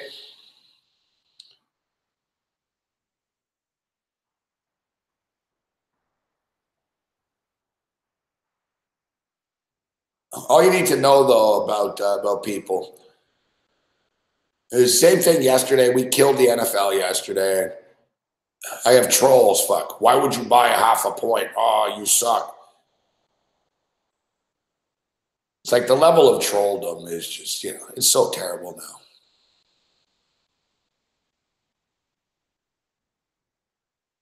Oh, this is interesting. Although I'll give Daniel Cormier credit. Daniel Cormier is fighting Derek Lewis this week in New York. And here it is. Daniel Cormier is in New York today, so he's starting the media blitz. Says, if Brock Lesnar enters the octagon at UFC 230, I will slap him in his face. Cormier is just doing this to get attention. As my boy Steve Rockamaniac Wilson says, Brock Lesnar is actually in Saudi Arabia. Ironically enough, the WWE's in Saudi Arabia now. I guess that whole outrage about them killing people was so last week, right? That's the world that we live in right now, man. Vince McMahon didn't even hide it. Vince McMahon didn't even hide it. He stated, well, you know, we have financial obligations. It's like, yeah, you know, they're murderous fucking dictators, but we've got financial obligations with them. You know, the whole thing's hypocrisy. Yeah, everyone's a hypocrite on this. You know, like the Washington Post where the guy worked, the guy that got killed. Dude, Jeff Bezos, who owns the Washington Post, the Amazon guy, he's good friends with the fucking head of the Saudi. Like the hypocrisy of, oh, I can't believe you're going to do business with Saudi Arabia. Like everyone's doing business with them and they know it. So it basically just proves, though, that the dollar doesn't matter. An innocent guy can walk into an embassy, get cut up into little pieces, and people shrug after. You know, but if fucking Iran fucking sneezes, fuck Trump, oh, reign of terror, oh my God. It's like the irony, like people don't realize, like the United States just sold Saudi Arabia a shitload of weapons. You know what I mean? It's like you're arming them, and then, you know, not to mention they were behind 9/11. But anyways, fuck, I'll get shut down if I talk too much about them, right? Like, yeah, I'm probably gonna get fucking, the goon squad's gonna get me on the street. But if I get into a car accident tomorrow, like we know what happened there. Fucking the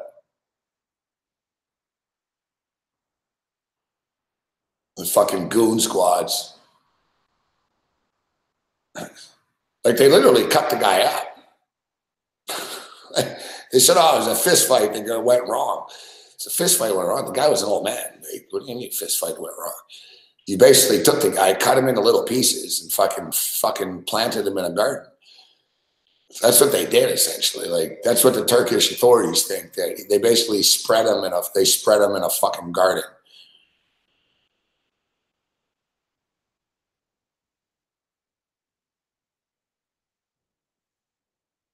And yeah, it's a world atrocity what they're doing in Yemen right now. You're right, Gurdeep. Oh, yeah, Turkey's not playing, fuck. Like Turkey doesn't like Saudi Arabia. So Turkey is like, you know what, fuck, we're going to expose you. Like, we don't care. Like, you can't do anything to us. Turkey's an interesting country.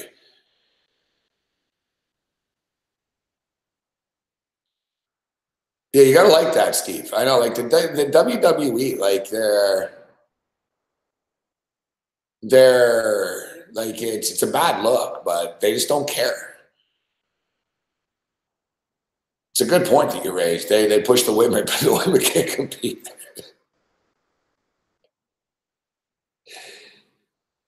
Yeah, I don't want to get too political and stuff, but it's like when Saudi Arabia fucking like arrested like a Canadian chick a couple of months ago, and or the sister of a Canadian, whatever, fuck, you know, they arrested some chick, and the charges were stupid, right? They arrested her for being a chick, essentially, and you know, she spoke out about driving or whatever. She fucking disappeared for fucking 8 months or something, and so Canada spoke out. Canada was like, you know, you guys are out of control with your fucking human rights abuses. And what did Saudi Arabia do? They fucking tweeted a picture of fucking planes flying into the CN Tower. And then I said, oh, no, sorry, it was a mistake. No, we fired the guy that did that. It's like, dude, you can't do anything in Saudi Arabia without the fucking head guy fucking approving it. You know, so they basically admitted they did 9/11. You know, with that, tweet, they basically admitted it. I mean, there's the families of the 9/11 victims tried to fucking sue Saudi Arabia, and the U.S. government won't allow them to do it because the U.S. are scared that they're going to get sued for all their fucking war shit and deaths and stuff. So Barack shut it down.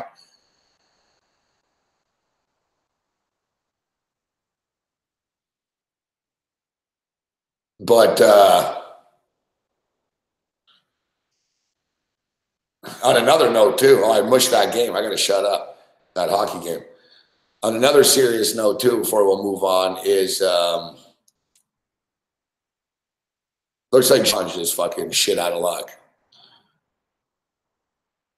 Ecuador is going to boot him from the embassy any minute now.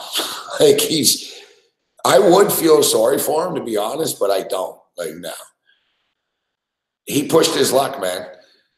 You fucking basically, like, you got involved, man. You got involved in the U.S. election a little bit too deeply, and you lost the sympathy card. Like, you played sides. Thing is, he was so worried. That is the irony. Assange was so worried that Hillary Clinton was going to win, right? So he was like, we can't let Hillary win. This chick's going to fucking execute me in a second. Like, she already joked about fucking droning me, right? Like, if Hillary won, she would have plucked that guy's ass out of that embassy so fast. So Trump doesn't give a shit about Assange, right? He doesn't give a shit. He doesn't think about Julian Assange.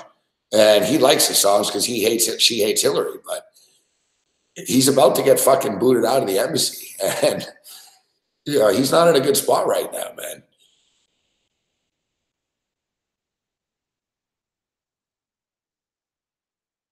He's not in a good spot right now. I wouldn't want to be Julian Assange, man, right now. I'll put it that way.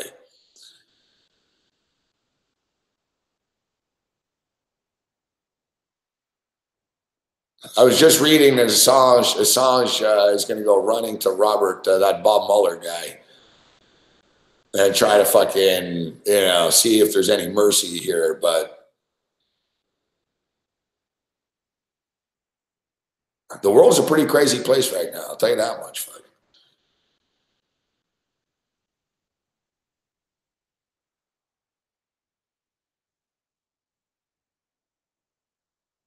It's coming to an end, Sherman.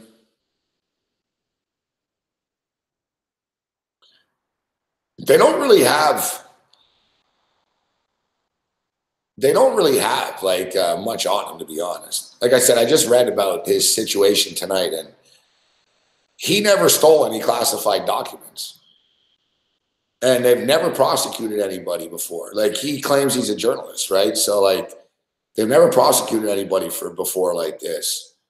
So, like, they really, it's a gray area, but, he's Julian Assange, so they can really do whatever they want to do. I mean, they can just do it, Like, he's not, like, put it this way. When they open the door, fuck, he's not walking out. He's going to walk out, and he's going to get grabbed. Like, they're waiting right now, man. They've been waiting for fucking 6 years, man. Remember years ago we talked about it? They jumped the wall. Like, they've tried. Fuck, like they've had a few different plots to get him out of there.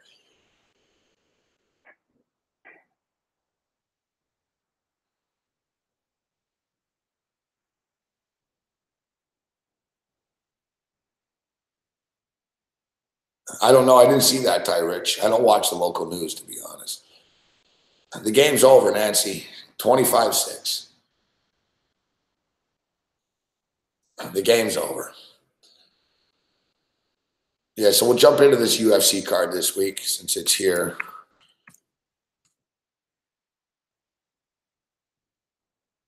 Cormier is too big of a favorite in this fight. Derek Lewis does have a puncher's chance. He does. Like, there's at plus 500, he's worth a shot. He's going to lose, but he could catch Cormier. I mean, it's not impossible, especially if Cormier is like just, the thing is, Cormier to me is the best fighter in the world besides John Jones. Chris Weidman, it seems like Chris Weidman's too big of a favorite against Jacare to me. Yeah, this card isn't exactly fucking studded, is it? Like, wow. The UFC, this is their problem. Like they're the ultimate bait and switch company. They did the same thing to Toronto. They did the exact same thing to Toronto. Like when they went to Toronto the first time, fucking, stack card, great shit. They go back to Toronto, 55,000 people, big stadium, and then the next card in Toronto, terrible. Next card in Toronto, terrible. Like that's what they do. There's a pattern. It's like they're drug dealers. They hook you up with the good shit the first time, and then this is what they do. I never thought they'd do it to New York City though. Think about it. Like MMA's only been legal here for like a year. They haven't. This is like their second MSG card, I think. Maybe it's their third. I think it's their second. And already they're into David Branch, Jared Cannonier, fucking Carl Roberson, Derek Brunson. Like, come on, man. This card is a fucking Virginia Beach fucking Wednesday night FS1 card. Like you take Cormier off this card, Cormier and Lewis off this card. It's a fucking FS1 card. This is a pay-per-view. Are you kidding me? Now, there's some good fighters. There'll be good fights. Like there are violent fighters on the card. Like the Adesanya guy is a real killer. This guy, like that versus Brunson, that's going to be a good fight. The Marshman and Roberson fight's a good fight. There'll be some good fights, but like as far as, for New York City, it's pretty weak though.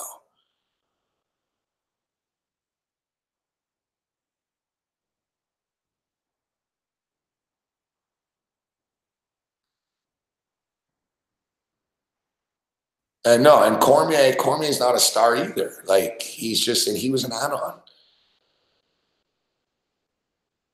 Yeah, let's just be real. Brooks is being honest. It's a bait and switch, Steve. That's what it is.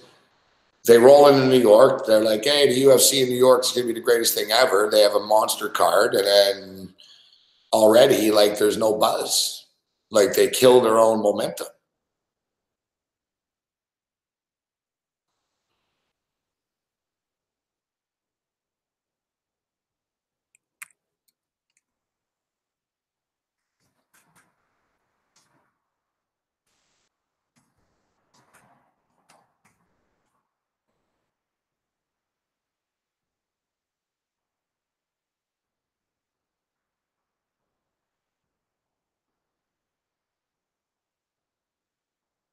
I'm looking right now.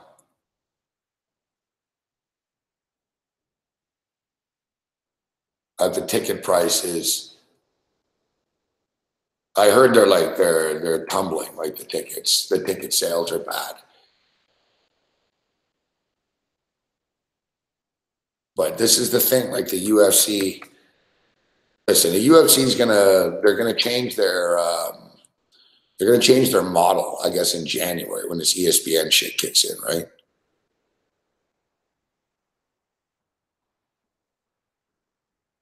And they're gonna have a few less pay-per-views.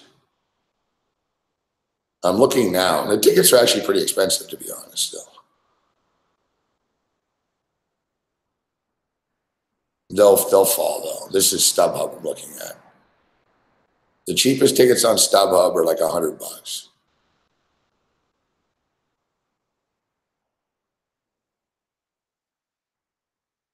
You can get decent seats for like $111. It's not bad, actually.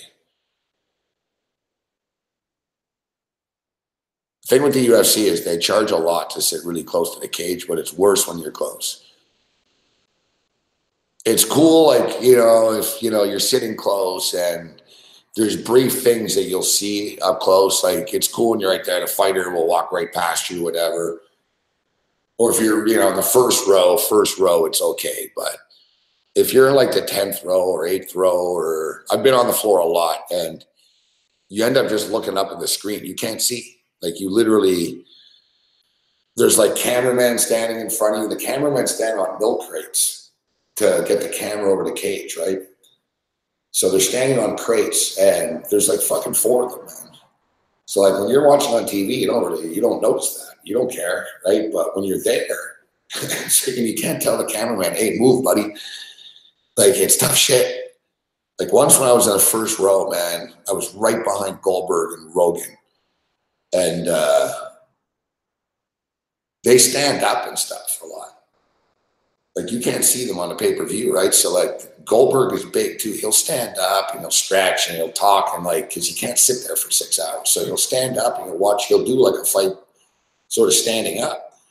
And Rogan stands up a lot and the cameraman, and there's always people coming and talking to them, right? Like Dana White's there and Dana White's doing hand signals to them and fucking, it's like Grand Central Station in front of you, like right there, like around the cage. You don't realize it.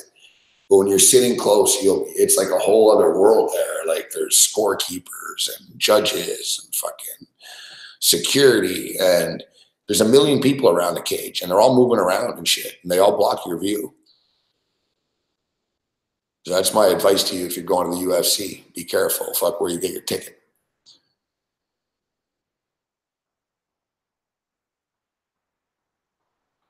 What's up, Abano? Yeah, what's the Toronto card, actually? Yeah, the Toronto card's got Ortega, Ortega and Max Holloway. That's going to be pretty cool. No, I didn't get to Duffel Boy here. We'll get to that a little bit. I wanted to check in on that. Whatever. Duffel Boy's been winning. Duffel Bag Boy's been winning a lot of money.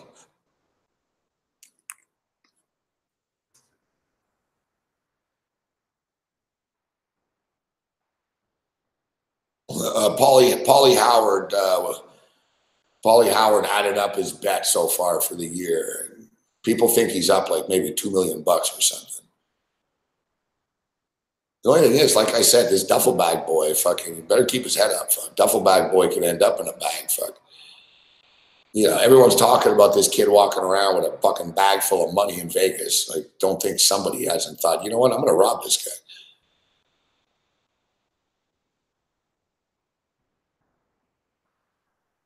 I didn't, I won yesterday, but I didn't kill it. I was in the studio though, so I wasn't in full mode. I was thinking about music and shit, but so I wasn't rolling money over like I could have if I was watching the games. But South Point Sportsbook director says it was the worst Sunday of the year by far for them.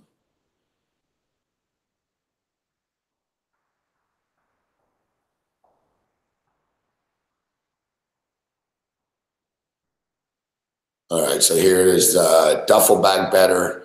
The deep-pocketed customer known as the Duffel Bag Better, known for his knack of bringing cash to the sportsbook in a duffel bag, was back at it on Saturday. At MGM, he bet $120,000 to win $100,000 on Purdue to beat Michigan State, and added a $50,000 two-team parlay on Purdue and Clemson to cover against Florida State. That was just a one book. He also bet $100,000 on Purdue at Will Hill, played another $100,000 parlay on Purdue and Clemson, and a $30,000 three-teamer. Purdue lost. So, man, he lost, he lost like fucking $420,000 on Purdue.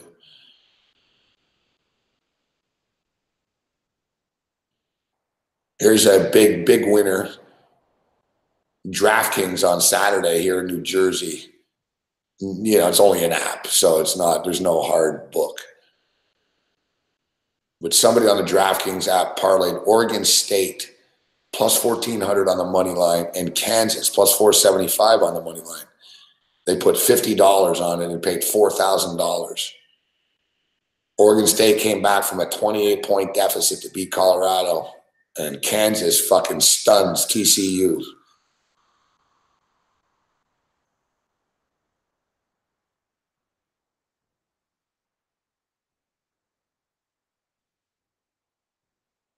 You know what? Maybe DraftKings.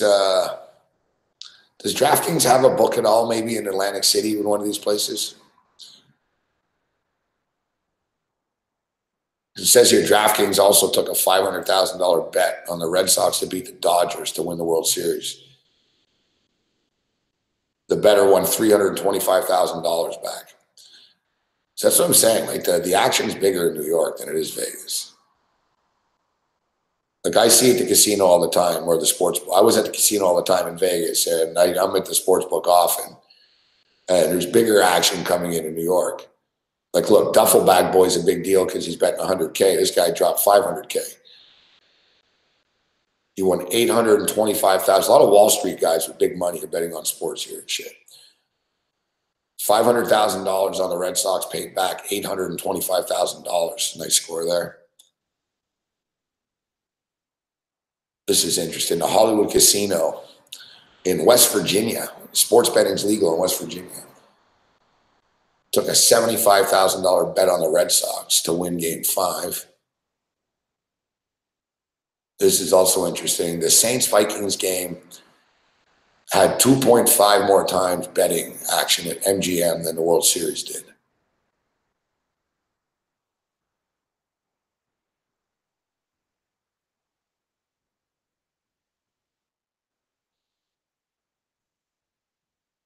This is funny. Studies prove that people who have bets on sporting events will watch for longer. As Friday's 18-inning marathon between the Red Sox and Dodgers showed, the last bets FanDuel accepted on Game 3 of the epic game was at 3:29 a.m. The game ended at 3:30 a.m. And that's one good thing about FanDuel. Like, even like Bet365 and Bet Online, these books are good for their online shit, but they always pull it like with a couple of minutes left, right? And you sort of accept it. Like basketball, they'll keep up, but they'll freeze it the last 30 seconds or whatever. Like the FanDuel Sportsbook, they're fucking nuts here in New York. Like they'll take a bet with like 10 seconds left in the game.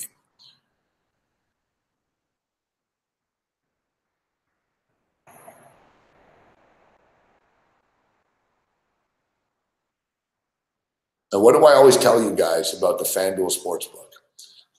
That they love betting baseball here.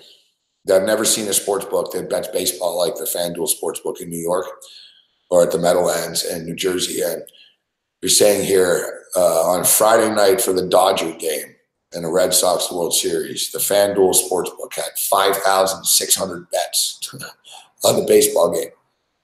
40% more than the most heavily bet baseball game that they ever had since they opened. Their biggest bet game was the Yankees and Red Sox in the playoffs, October 9th.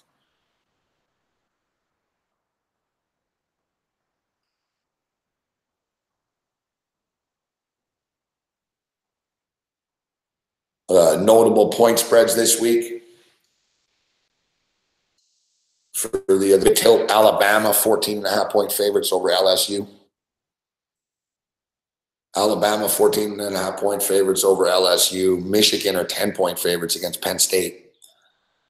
Georgia, 9.5-point favorites against Kentucky. Ohio State laid 21 to Nebraska. Oklahoma, 10.5 versus Texas Tech. West Virginia at Texas, Texas -2, and Notre Dame -8 at Northwestern.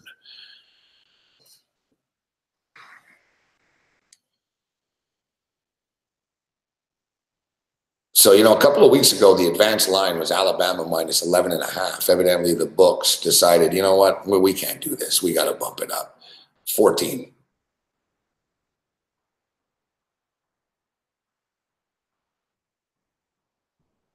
Oh, and Mississippi. Yeah, Mississippi's got it.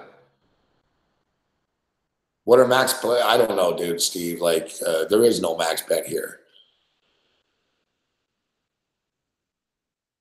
Like on props, but both FanDuel and DraftKings in New Jersey have not shied from taking monster action. Like I said, they took a $500,000 bet. Like, man, we've seen people there during the day bet like $16,000 on a tennis match and shit. Like they take big action. They welcome it. Yeah, online's different, but at the window you can fucking do whatever you want. You have to get approval, but yeah, Alabama first half is they're 8-0. They're 8-0 against the spread in the first half, Alabama. They've covered every game this year in the first half, but they've been backdoored a lot. Like they didn't cover 3 weeks in a row. They got backdoored 3 weeks in a row for the spread. Saban gets pissed too. You can see he's mad, but now that they're 14.5, this is Alabama's biggest test that they played. Man, I remember when these games were pick'ems though. So it's clear that the odds maker's not really giving LSU too much of a chance. I actually think it's very similar to the football game we just saw tonight. It really is, with the Patriots and the Bills. Like, you've got to control this mega offense, and then you got to find a way to score. So, number one, I think LSU will slow Alabama down. Alabama's not scoring 58 on them, all right? Like, Alabama's putting stupid numbers up against everyone. This will be a more normal game. Like, LSU will slow Alabama down a bit, but Alabama's still going to score. And then on the other side, I don't know, like LSU, are they going to be able to move the ball much? Yes, but not as much as Alabama. I think it'll be a good game, kind of a close game, but Alabama will just have a couple of bit more big plays than LSU. They have more big play like ability. They'll hit a couple of bombs. They're an explosive offense. Like LSU's never faced an offense that Alabama has like this.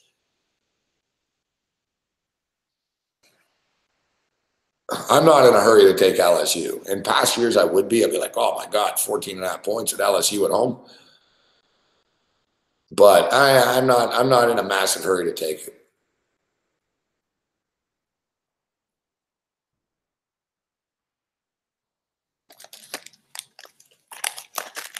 And LSU have been really good. But this is a big Hainzer says LSU money line. I don't see it, Hainzer. I'm not seeing it.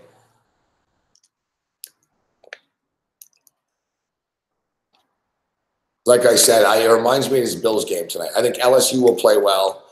LSU will make some plays. There'll be times in the game where it's like, hey, look, LSU's hanging around here a bit. But ultimately, I think Alabama will pull away. Alabama's not losing this game. I don't think Alabama's losing to anyone this year.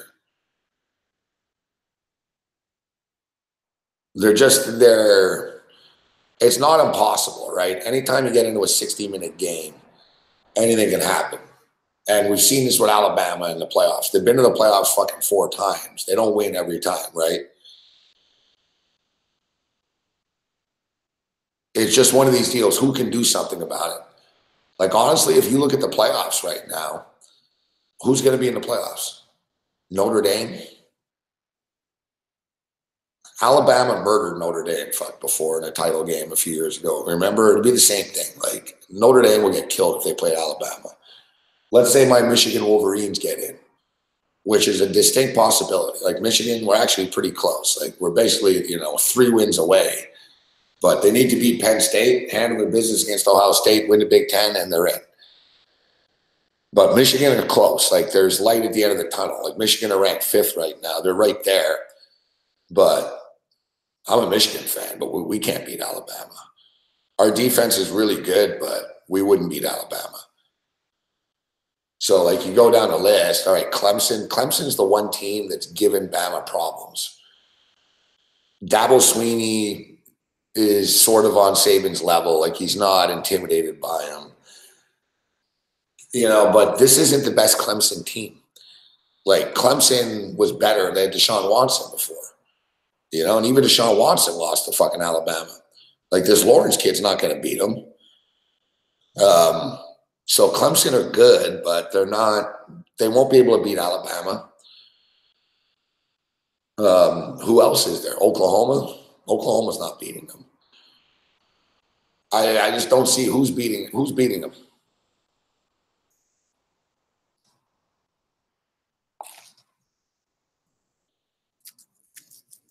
Like I said, who's beating them? Like I said, anything can happen. Anything can happen in a 60-minute game. Now, Oklahoma's still in it with 1 loss, Drew. The media loves Oklahoma. Kirk Herbstreit was pimping Oklahoma tonight about how he thinks they're the one team that could play with Alabama. Alabama's like the Red Sox. They're just better than everyone.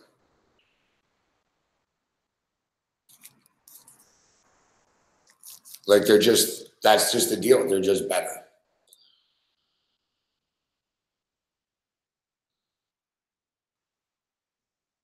I know, but Colorado's not the pedigree, Rue. Well, if guys get hurt, yes, then shit changes. But you could say that about any game, right? Like what game can't you say that about? All right, so before we get out of here, and I got to get out of here in a couple of minutes here. Before we get out of here, NBA tonight, pretty frustrating. As much as I like the NBA, as much as I'm a fan of the NBA and stuff, it's too early in the season to be dealing with this bullshit, like if players sitting out. You know, like the Raptors are 6-0. The Raptors are 6-0. The Milwaukee Bucks are 6-0. Yeah, but an opportunity for a good fucking Eastern Conference throwdown. Someone's going to still, you know what I mean? And the Raptors just tapped out. Like, I hate that shit. It's too early. It's too early, like, for this. No, they're basically, you know, Kawhi Leonard is basically, they don't want to overdo it. So, but the thing is, they piled it on. Then OG is like, all right, we're not going to play Anunoby. We're not going to play Kawhi Leonard. You know, I don't even know what happened with Fred VanVleet. So, like, the Raptors basically, like, threw the game tonight. It's like, really? Fuck, we're fucking 2 weeks into the season. We're already at this point where it's like, wow, we're not going to try tonight. And it's because they're playing tomorrow. And they're playing against Philadelphia tomorrow. And, you know, Kawhi Leonard is coming back from an injury, so they are monitoring him. So they basically said, listen, we don't, you know, it's better if you just don't fly there. We're playing tomorrow anyways. You just stay home. But like I said, it's a pattern that you're going to see already. Now, the Greek Freak didn't play tonight. Now, he was banged up, but he was going to play. And then once the Bucks saw that the Raptors were not playing Kawhi and so many guys were out, Anunoby's a defensive fucking pest too. They were like, all right, let's just sit him. But it's a pain in the ass when you bet on this stuff in the NBA. Like, you can't.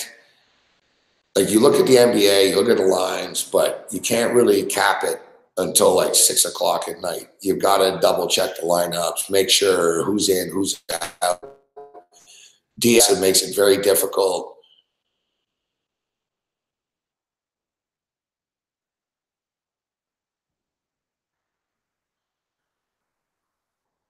You know, it makes sense, Drew.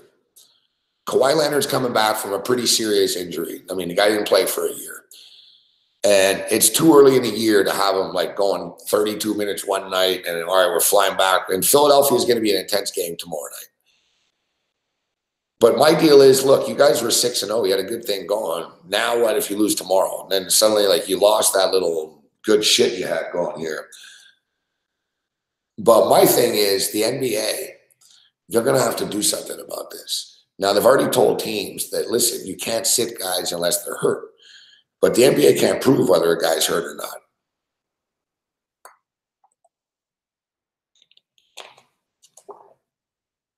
What the NBA needs to do is they need to stop with these back-to-backs. Figure out the schedule better. You know what I mean? Figure it out better. I know that's a necessity at some point. There's going to be a back-to-back, but, you know, even for travel reasons, if you're in the same state or something, and tell the players, listen, you can't pussy out. We cut down on the back-to-back. The only time you play back-to-back now is if you're in Texas or you're in California or something. And it's like, listen, you play the Rockets, you play the Mavericks, and you play the Spurs, you know, in 2 games and 4 nights or whatever, 3 nights. There were 3 games in 5 nights, or, you know what I'm saying? But it's too much. It's too much. Somebody brought it up today. It was like, it's like 8 times or something, 8 to 10 times a year that teams have back-to-back games. And it's unfair to the fans. Like, it really is. Like you think LeBron James is going to play when they go to Orlando, or he's going to play when they go to Charlotte and shit as the year goes on? You know, oh, we got to save him and we can't play him here. And then you're buying tickets. Like, it's to the point you can't buy tickets in advance. That's where I'm getting with this. Like, if you're a parent or you're like a hardcore, like, you know, your kid loves fucking LeBron James or something, it's like, yeah, you buy a ticket, but, you know, he might not play. Remember last year, it happened a lot. Kids are crying in the stands and shit. Remember that kid I drove, my dad drove me 8 hours to see LeBron James. Like, fucking, it matters, this stuff, right? It's a problem. Like, they gotta like separate it. Because I understand, like, people think, oh, it's back to back, it's only basketball, it's not that hard. But you add it up over the course of the season, guys. Think about it. The NBA Finals is in fucking June. You got these guys playing in early October. Like, they're going to get worn out. And the quality of play gets worse, too, as the year goes on because they get worn out. They need to shorten the schedule, which they don't want to do. It's like LeBron was saying, oh, we should shorten the schedule to 53 games. Yeah, but are you going to shorten your fucking salary? Like, how does this work? Like, what, people are going to pay $1,200 a ticket for every regular season game? Like, they're not going to do it, you know? Baseball actually is supposedly, but baseball is going to add more playoffs. Baseball is going to make like an expanded wild card shit. They're going to make a series instead of that play-in shit suit. And part of the deal was they're going to cut the season back to 153. It used to be 153. So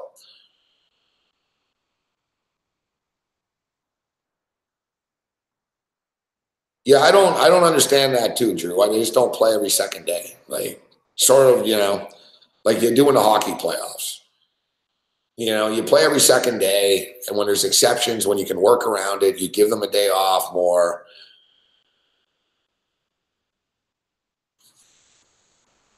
But the thing is, it's like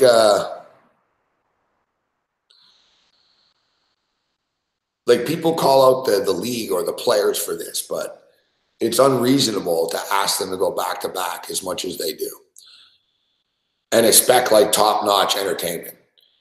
It just did, you know. Greg Popovich started all this. He's the first one. Remember with Duncan.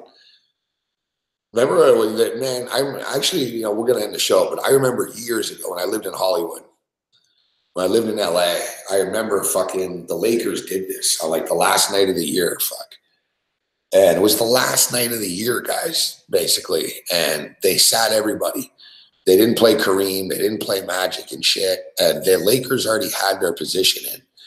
And they basically like affected the playoff fucking thing because I think they played Portland and Portland won and fucking pissed another team off because they sat, or Portland got bounced because of it or whatever. And the Lakers were like, tough shit. I remember Pat Riley was like, it's not my problem, fuck. Like, they fucking, you know what I mean? I can't worry about another team's playoff shit. But the league was pissed. And I remember the league like threatened Pat Riley used to do it. So I said that Pop did it. Pat Riley used to do it. I remember when I lived in LA, he'd sit Magic sometimes or Kareem and shit. I remember the commissioner was fucking pissed at the Lakers. It was like one of the first times it was a big deal. It was like a debate.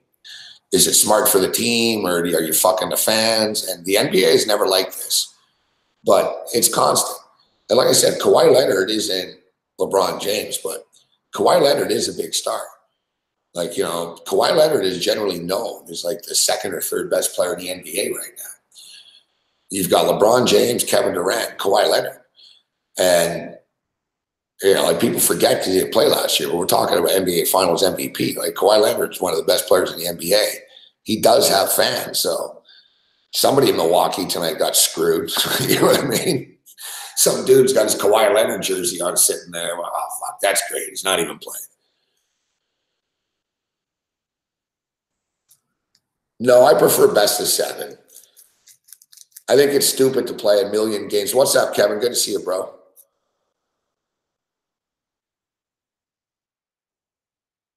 Good to see you, Kevin. No, I know the NBA, dude, the NBA is aware of this. Like, they're trying to. What is Jazz website? Fuck, it's Is it Lake Country? Where's Big Will would know, or Bruce Chad?